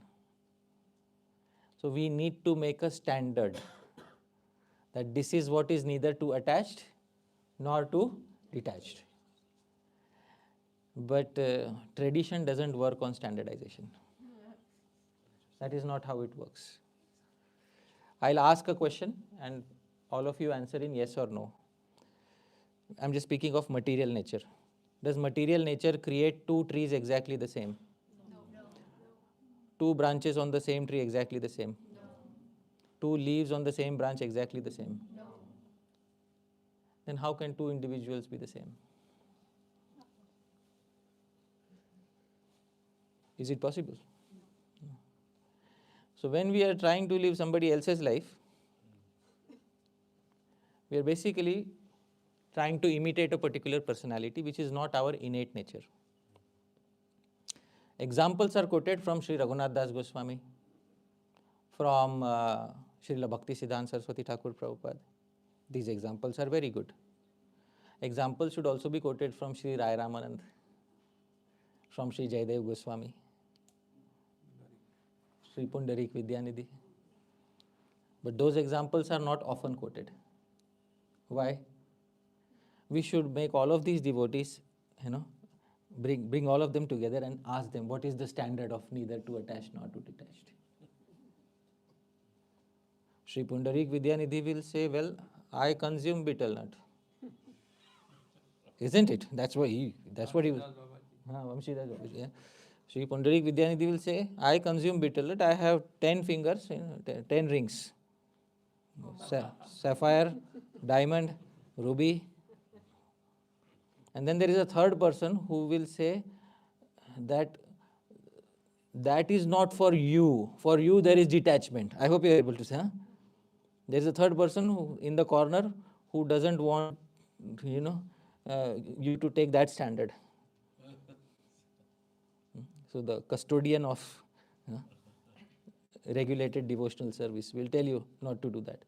But it's a fact that Bhagavan's kripa is irrespective of these things. Bhagavan's kripa comes on a person who follows the orders of the Gurujanas and who earnestly waits for Bhagavan to bestow his mercy.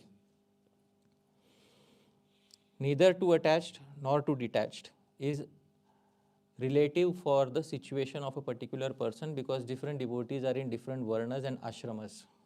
You can't expect a person who is in the Grihastha ashram to have the same standard of neither too attached nor too detached as a person who is within the sannyas ashram. Standardization is the disease that industrial revolution created. Please try to understand this. And Bhagavan doesn't believe in standardization of everything. Standardization came to us after industrial revolution. Previously, we wanted some standards, but we were flexible about it. That's why the Bhagavatam also says, neither too attached nor too detached. Can the Bhagavatam not give a standard there itself? It can, obviously it can give. But the Bhagavatam doesn't give a standard there. Why? Because these standards are to be decided between the Guru and the disciple. So the disciple goes to the Guru and tells the Guru, this is my situation. And the Guru gives a custom-made, tailor-made solution for that particular disciple. That's specialization. And how do you know that you have the mercy of Bhagavan? Because you have followed the tailor-made solution that Guru has given you. So that is what can be. If a question is asked, can we standardize it? The answer is no. We cannot standardize it because a person individual like Gajendra, who in the heavenly planets is enjoying with so many of his she-elephants, is getting the mercy of Bhagavan. A person like Chitraketu, who in the heavenly planets has both his hands around two Gandharva ladies and he is singing Krishna, Krishna, Krishna, hey, you may call him a Sahajiya. Isn't it? Because that's what he is doing. He has his two hands around two ladies and he is singing the songs of Bhagavan. That's given in the Srimad Bhagavatam. But that's where Bhagwan's mercy manifested in his life. He is in which planet? Earthly planets or heavenly planets? Heaven. Can you expect the same standards of in a person in the heavenly planets? You cannot expect that from a person who is present on the earthly planets. All right? So this we should understand, that the relative situation of every person is different. And for a person to attract the mercy of Bhagavan, if we put material conditions on attracting the mercy of Bhagavan, then the mercy of Bhagavan will become subordinate to those material conditions, and that will defeat the very purpose of that mercy. It is a self-defeating proposition to put the mercy of Bhagavan under material conditions. All right? The Muslim who chanted once haram got liberated. And here I am daily Hare Krishna, Hare. Am I worse than that Muslim? Bolo. No, no. At least maybe I am, but there's a mention in the Chaitanya Charitamrita. So sometimes my mind will, am I worse than that Muslim? I'm chanting every day so much and still nothing is happening. The answer to that is Bhagavan's Kripa is not legislated by a material framework. But this doesn't mean that you lose all standards. Right? The standards have to be set by the Guru. So when the standards given by the Guru should be followed diligently. And the Guru should be a bona fide Vaishnava who is a Rasik, who has himself reached the platform of Shri Krishna Prem. Then whatever standards they give, Bhagavan will agree to that. So, right? Yes. Small question. Yeah. Regarding this creativity and calm. Yeah.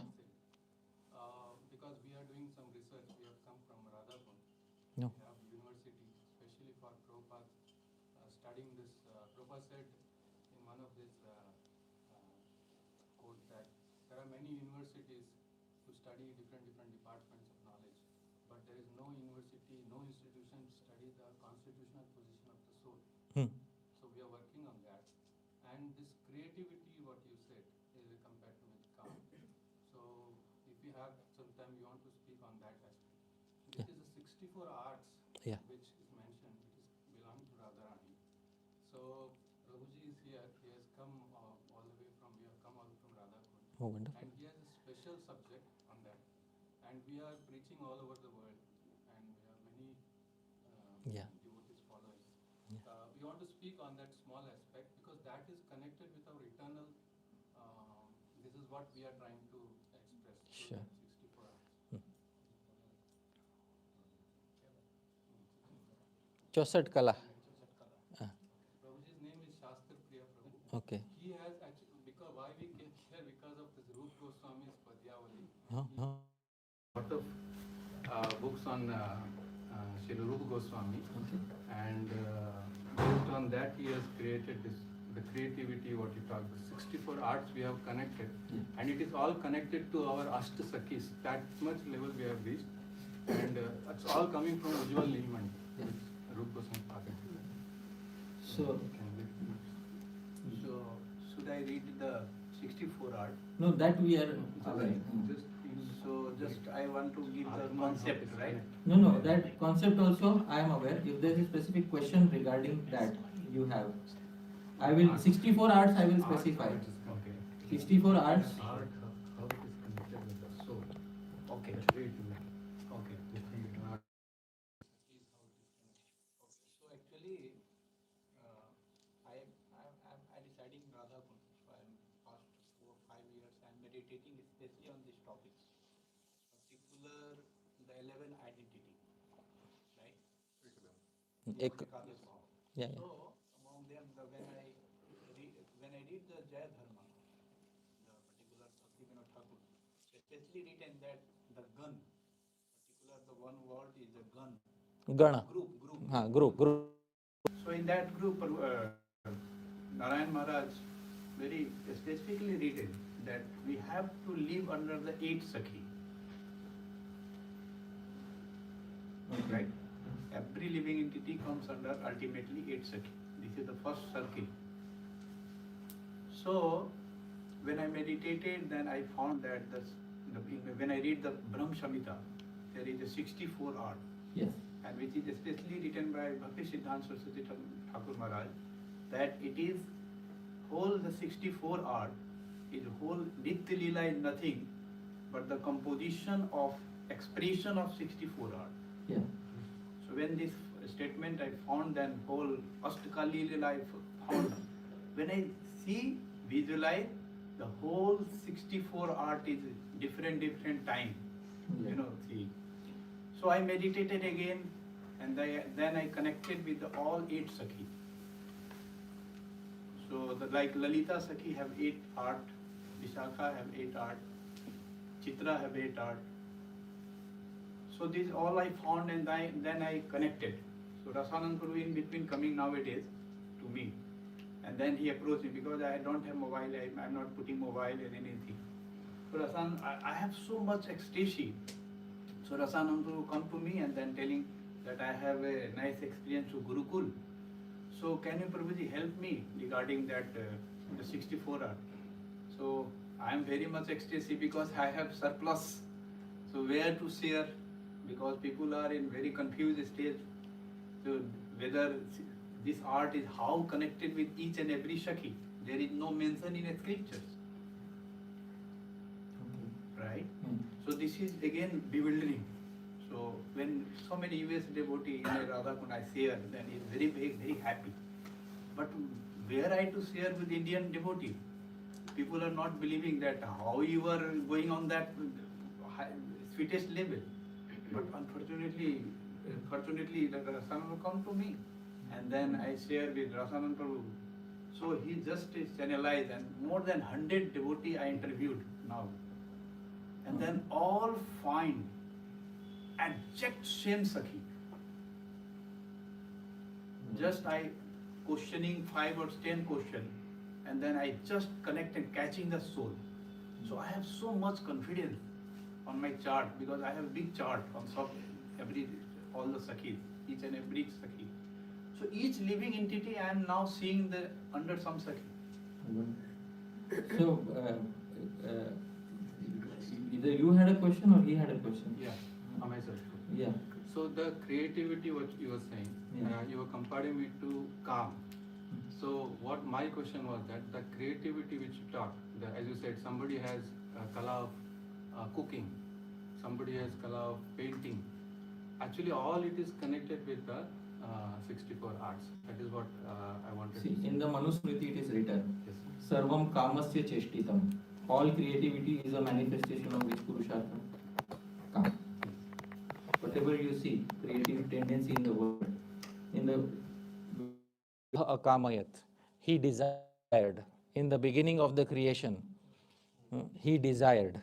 Who desired? Bhagavan. Ekoham bahusyam. Alone I am. Let me become many. Prajayayam. Thus he manifested into many. So the origin of that is with Bhagavan himself. But that is Divyakam. Divyakam is that it doesn't degrade you in the material world. That is what it is. Originally, the 64 arts belong to the spiritual world. For the first time in the material world, they were manifested in the literature of Vatsyayan Muni. In the literature of Vatsyayan Muni, they found their first expression in this world. So that is how you find it also in this world, but the origin is in the spiritual world. Sri Jiva Goswami, in his commentary to Dan Keli Kaumudi, he says, Kama Dambha Madanritam Bhaje. I worship the Kam, Krodh, Lobh, Moh of Radha and Krishna. He writes that in the commentary too. But what is that calm? That calm should not be equated with the calm of this material world. The reason is there are some similarities, but there is a big distinction at the same time. But originally, any creative tendency, whether it is in the material world or the spiritual world, falls under one goal of life. That goal of life is calm. Sarvam kamasya cheshtitam. That is what it is. So therefore, traditionally, those who give up householder life, traditional sannyas is you don't even cook. That is traditional sannyas. Why do you not cook? Because even cooking is an expression of which goal of life? Calm. Don't even cook. right? And you don't try to read too many literature. You don't try to make too many disciples. Traditional sannyas. I'll show you a verse from that so that it solidifies that understanding.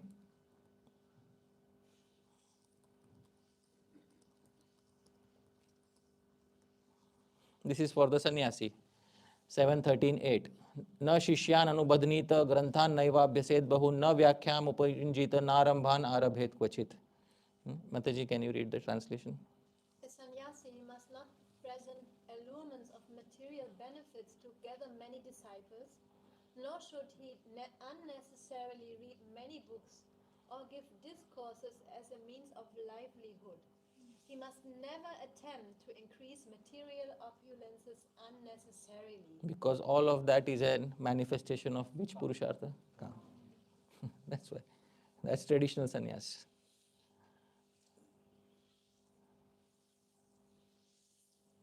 So, even gathering too many disciples is considered as a manifestation of what? Kama. So, this is what it is. Okay. You can study them as it is given in the Brahma Samhita, but in the material world it originated with Vatsyayan Muni. For the first time, Vatsyayan Muni wrote it down in his literature.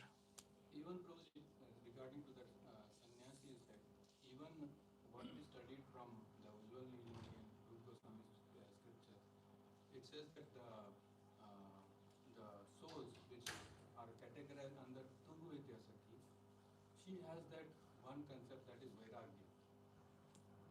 Sometimes we see even brahmacharis, they are having very good relations with Mataji. But that doesn't mean that, it is like it comes under different Sakhi, like Chitra Sakhi is mentioned. So there are some things, which finer things, which Ujjwal Nilmani mentions, that if it is seen in from that angle, then that person can become a good sannyasi. Maybe, yeah. Yeah. So I have not seen the research, but I'm sure it's very interesting. Yeah. So, yeah. So I'm sure it is interesting. I'll have to see it, but irrespective of which ashram one is in, one should be able to attain the goal of life. If one has a proper understanding. Yes, Mataji. I have a short question. In the beginning, you were speaking about the Venu, about how Krishna called, and every individual cow thought he's calling my name, and so I guess the gopis also thought that he's calling my name. So the Manjaris, are they hearing their names or are they hearing Shirada's name? Well, in regards to the gopis, it's said they didn't hear it as he's calling their name. It attracted their hearts. That's what the verse said related to. I'll show that verse again. Here it is. Magical spells, expert in forcibly stealing away the hearts. So they all felt that their heart is they are being called by him. So that's what they felt. So that is the general feeling which, the gopis also had and the manjaris also had. And that's it. Yes. Thank you so much for a wonderful talk. Thank you. Question is, you said devotees are neither too attached nor too detached. That's bhakti yoga. So how does calm play a role in their lives then? When a devotee likes to cook or do something? Wonderful question. How does calm play a role in devotional life? And if this question is answered, a big knot in the heart will be undone. And the question should be answered from an authoritative source. Because I can give my speculation, but that won't satisfy your question. So let's have an authoritative source of answering that particular question. That particular question is answered in the literature of the previous acharyas. And I will show you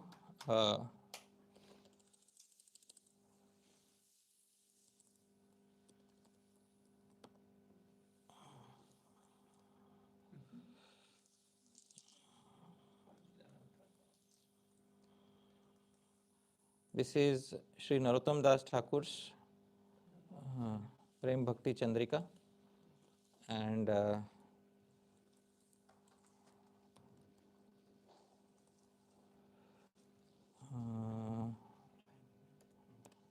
I think it's Prem Bhakti Chandrika or Prarthana maybe.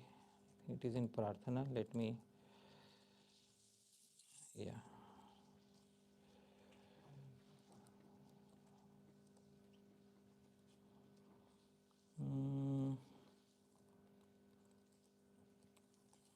Yeah. Prem Bhakti Chandrika. Yeah, it is Prem Bhakti Chandrika. Yes, this is Prem Bhakti. Devotees, please sing after me. Kama Krishna Karmarpane. So this is the only section which is relevant to the query. Kam Krishna Karma Arpane. Kam is basically what? Lust? Creative desire. Alright. So Kam, creative desire, Sri Narottam Das Thakur says, Krishna Karma Arpane. Offer it all in activities of Sri Krishna. All Radhes, yeah. Cook. For Krishna. Make your calm successful. Live the fullest potential of your calm purushartha.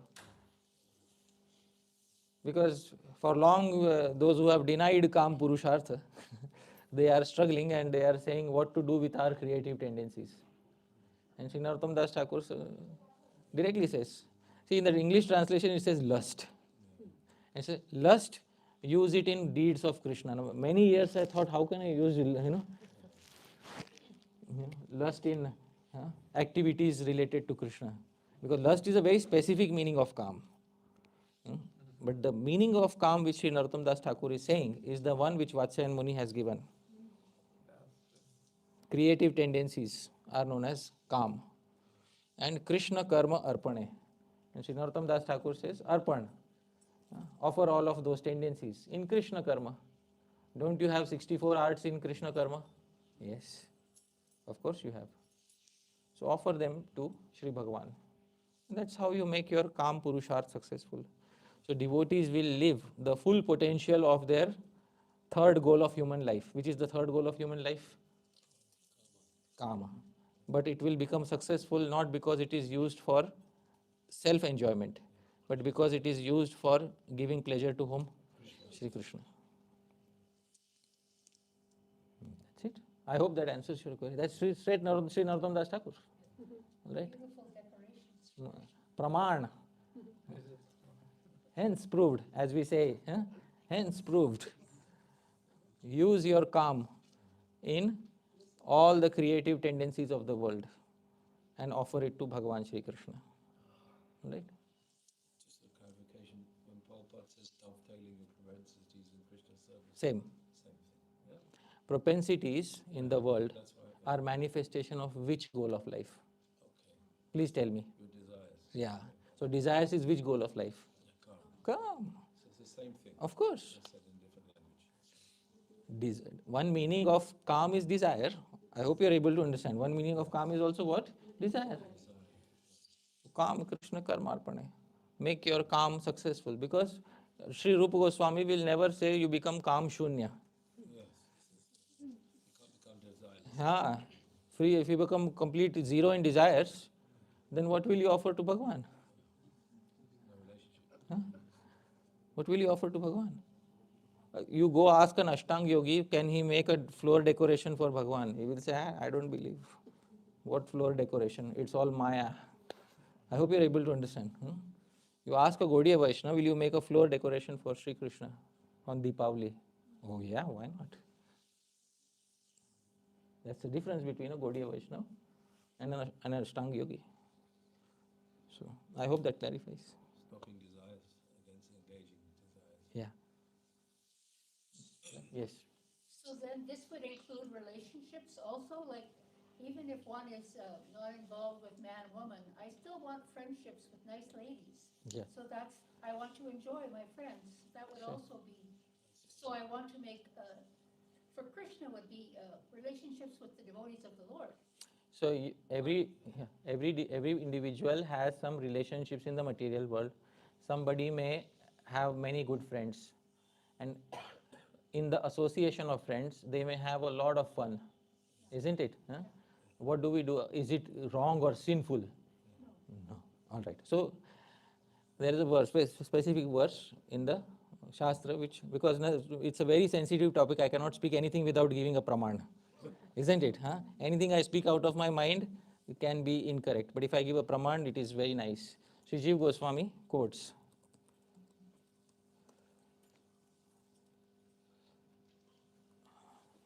This is what it is. या प्रीतिर अविवेकानाम विषयेष्वनपायिनी त्वाम अनुस्मरतः सामे हृदयान नापसर्पतु. Unintelligent people have unflinching affection for the objects of sense gratification, such as friends, etc. Similarly, may I always remember you, so that the same attachment applied to you never leaves my heart. All right, just a minute. So, you got together with friends. There was a lot of fun. At the end of it, at the end of every day, there should be a desire. Bhagwan, let this same experience be replicated with you. And even, isn't it Guru wants us to ultimately serve him like a dearmost friend? Of course, in the spiritual world, definitely. But any relationships that we have, and Sri Bhaktivinoda Thakur also, विषय जे प्रीति एबे आछय आमार सही मत प्रीतिक होक चरणे तोमार.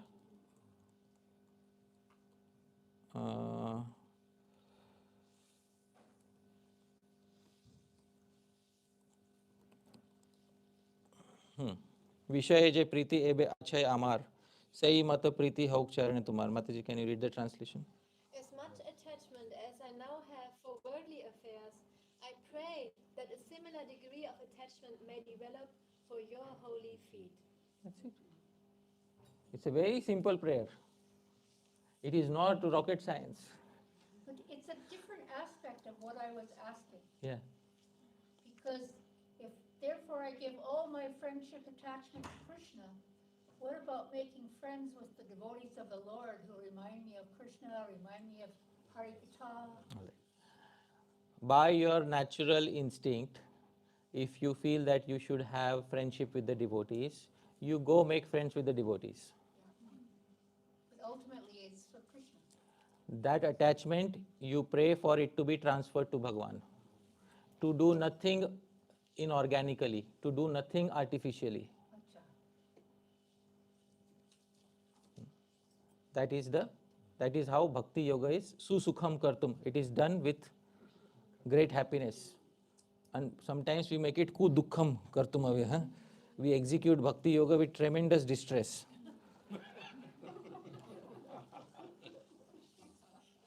Bhakti Yoga is susukham. Susukham kartum ave. So you ask me any question. There is a verse for all of these things. I'm just for all of these things there's a verse, you know. And the acharyas have explained previously. So to follow the previous acharyas, you are on the royal highway of progress, isn't it? There's nothing wrong in quoting the pramanas. This is pramanas. All right. Yes, you had. I just remembered Sri Draupadi was praying actually, oh please take out my attachment to my 5 sons. Right. And it's actually a really strong prayer because actually her sons are such great devotees, but still she felt, no, I have to get rid of this attachment. Yeah. That's their natural inclination. Somebody's natural inclination may be, I love my sons. And I don't want to get rid of that attachment. Bhagwan, let me have that same attachment towards you. Isn't it? And you decide when to take that away. And when you take it away naturally, organically, without distress. I hope you are able to understand. Huh? Because often devotees are praying, Bhagwan, take away attachments and give me a lot of distress, so that I don't have to look at the material world again. So that in the spiritual world, I am always fearful of looking back at the material world. That's not how things are done.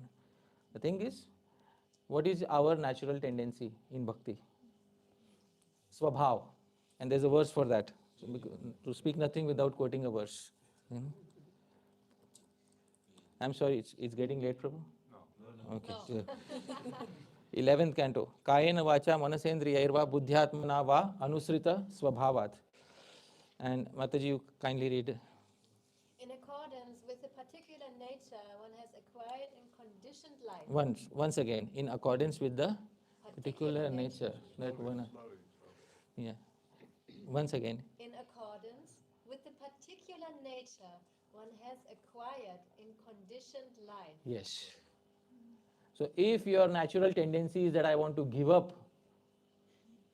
attachment to family and sons, and if that is what your heart tells you from within, you can pray to Bhagavan, no problem. Bhagavan may fulfill. And if your natural tendency is not that, then pray for transfer of attachment. I hope you are able to understand. In both cases, you have your prayer. There is a prayer where somebody prays for destruction of attachment. That prayer is by Kunti Maharani. Sneha Pasham Imam Chindi Dridam Pandushu Vrishnishu. Please therefore sever my tie of affection for my kinsmen, the Pandavas and the Vrishnis. This is a prayer for severing. But is she saying out of peer pressure or out of somebody else's force, or is that her natural desire? Is that her natural desire? And sometimes we are saying because some other people have said, so we are also supposed to say, and therefore by some imaginary moral rule we start saying the same thing, although we are not feeling it. It's artificial. And then it doesn't happen. Or if it happens with great distress. And then Bhakti Yoga becomes kudukham, a path executed with great difficulty. That's not how it. Prabhupada often he said, if somebody is a devotee and he is not happy, he is a rascal. There's a direct statement like that. I don't know how many have seen that statement. Huh? Devotee means happy. That's what Prabhupada said. Let me try to find.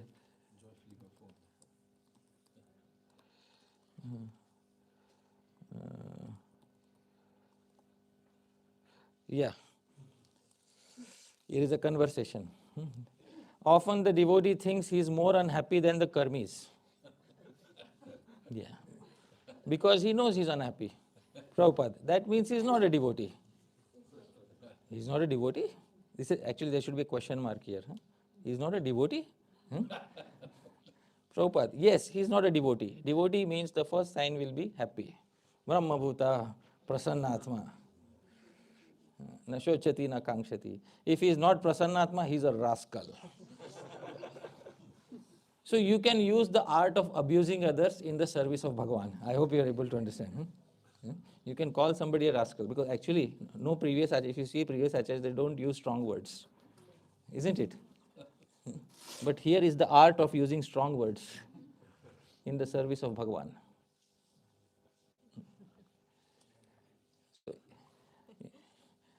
So this is what it is. If he is not Prasannatma, he is a rascal. He has not entered even devotional life. It means they don't understand how simple devotional life is. They have unnecessarily made a simple thing very complex. And that's the test. Isn't it? Yes, sir. So I hope that answers the query. If you have a natural inclination, if your heart is screaming out, let my attachments be severed, wow, you can go ahead and pray like that, no problem. But if you don't have that natural inclination, if it is not an organic desire within your heart, then why live somebody else's life? Live your own life in bhakti. Many people want to live somebody else's life because they want to quickly go back home, back to Godhead. I'm pushing it further ahead. I'm pushing it further ahead, all right? Let's dig deeper. Why are we living somebody else's life? Because we want to go back home, back to Godhead. Why? So that our miseries end. And so that I can have my eternal pass to Disneyland. Isn't it? That's what it is. So basically, it's nothing but a desire for moksha. It's nothing but a desire for moksha. So, there is no meaning to going back to Godhead if there is no prema. There is no meaning. Yeah. There is no meaning to going there if there is no prema. Might as well stay here and develop prema, even if it takes a few lifetimes. And then there is meaning to going back to Godhead. So let going back to Godhead be a side effect of prema. Let prema not be a side effect of going back to Godhead. Isn't it? Let's not put the cart before the horse. And our main aim is prema. Our main aim is if I am able to have that relationship and reciprocation with Bhagavan. And if that is not there, then going back to Godhead and all these things are good, but they are just manifestation of another desire, which is moksha. And moksha is rejected in the beginning of Srimad Bhagavatam. To speak nothing without saying a praman. Therefore,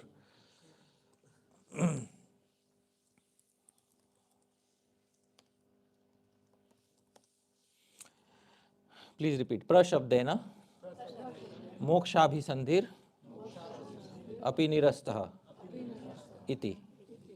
Please read. The prefix pra in the verse from Srimad Bhagavatam indicates that the desire for liberation is completely rejected. So the Bhagavad Gita ends with liberation. Aham tvam sarva papebhyo mokshayishami. I liberate you. Ma shucha. The Srimad Bhagavatam begins with rejecting that desire. Alright, dear devotees, will you speak after me? Let's take a vow today. Okay? There is Bhagavan here. Alright? Please repeat after me. Dear Sri Krishna, I declare that I no longer want to go back to Godhead without first attaining your prema. Yeah.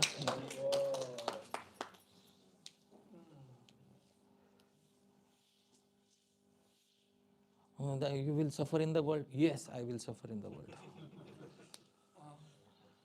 Every suffering teaches so many things. Suffering teaches what happiness doesn't teach.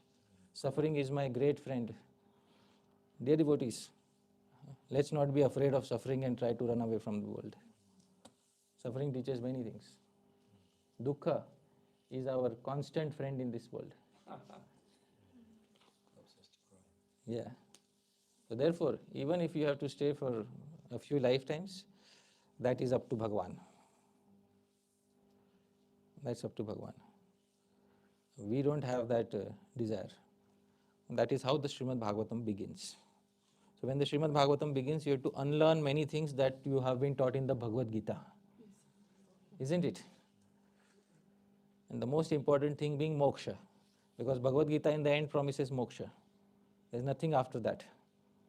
And in the beginning of the Bhagavatam, you unlearn that. And you are given a higher ideal. That is, reject moksha and become truly selfless. Then there's a quote by Srila Prabhupada about it. I can try to find it, but it will take some time. Prabhupada says, the devotee is not practicing bhakti because he wants to go to Vaikuntha. That's Krishna's headache. That's the devotee's headache is that how I'm loving Bhagavan. That's the devotee's headache. And now you're relieved. Now no more anxiety for going back to Godhead. Let that anxiety be taken by whom? Krishna. Let that anxiety be taken by him. Our anxiety is Kama Krishna Karma Arpane. I hope you're able to offer all your creative tendencies in whose seva? Sri Krishna. That's all.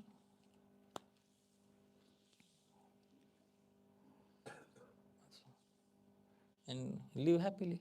Chant and be happy. That's it. That was the simple meaning. I don't know how I became chant and be miserable. That's not what I became. All right. So you tell me, Prabhu, when to stop. I am happy because I am enthused by question and answers, but we should also see the audiences. One day Prabhupada arrives in America. And the was a reporter in the airport. He said, Swamiji, what is your mission? What have you come for here? And Prabhupada looked at him and he said, my mission is I want that the whole world should be happy in Krishna consciousness. Yeah. By be unhappy in Krishna consciousness is not possible. Yeah. One of the 64 limbs of bhakti is to remain happy. Yeah, should I show? Yes. Yeah, why not, Not to speak nothing without giving a praman. Here is Bhakti Rasamrit Sindhu of Srila Rupa Goswami Prabhupada, Purva Vibhag, the eastern section of Bhakti Rasamrit Sindhu. See, so many devotees unnecessarily they suffer. Oh, I lost this, I lost that, my relationships are terrible, my husband left me, my wife left me, so many things. One of the 64 limbs of bhakti is do not remain unhappy. All right, and how do you do that? Sri Rupa Goswami mentions in the Bhakti Rasamrit Sindhu, Sri Rupa Goswami mentions this principle, Shoka Adyavashavartita. Yes, this is limb number 16, Bhakti Rasamrit Sindhu 1.2.115. Very important verse, Sri Rupa Goswami. Please sing after me. Shoka Marshadibir Bhavair Akrantam Yasya Manasam Katham Tatra Mukundasya Spurti Sambhavana Bhavet. Shoka is lamentation, Amarsha is anger, Adi etc. Anger, lamentation, etc. Bhavair, if these emotions have akrantam, have taken over, yasya manasam, the mind of somebody. If these negative emotions have taken over somebody's mind, katham tatra, how is it possible for such a mind, mukundasya spurti sambhavana, to have even a small positive remembrance of Bhagwan Mukunda? Is it possible? No. It's a rhetorical question. All right. So a person whose mind has been overtaken by negative emotions, such as lamentation, anger, etc., for them there is no possibility of remembering Mukunda.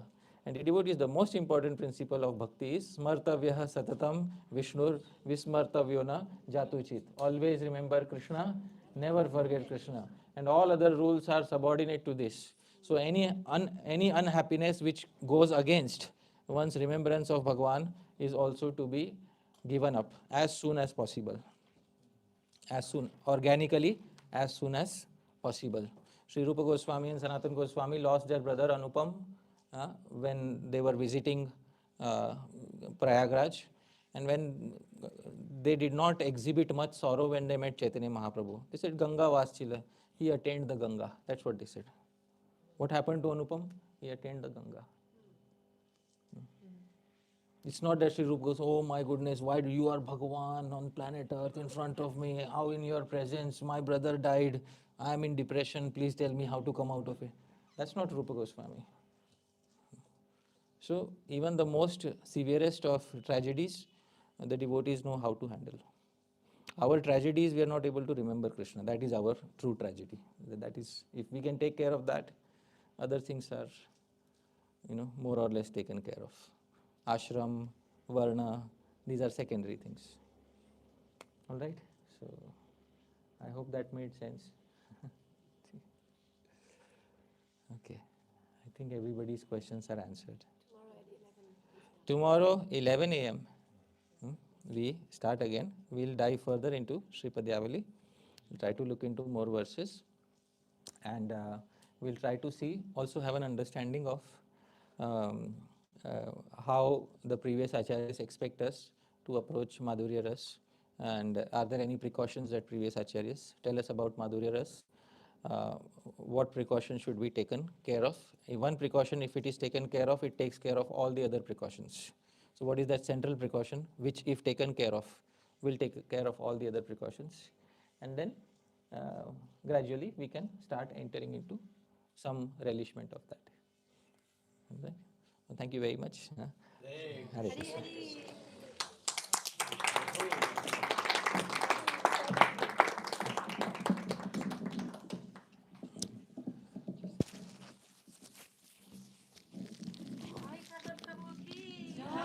अनंत कोटि वैष्णव वृंद की हरि प्रसाद प्रभु जी की जय हो, श्री पद्यावली की जय हो, श्रील रूप गोस्वामी पाद की जय हो, श्रील गुरुदेव की जय, श्रील प्रभुपाद की जय, अनंत कोटि वैष्णव वृंद की जय, निताय गौ प्रेमानंदे.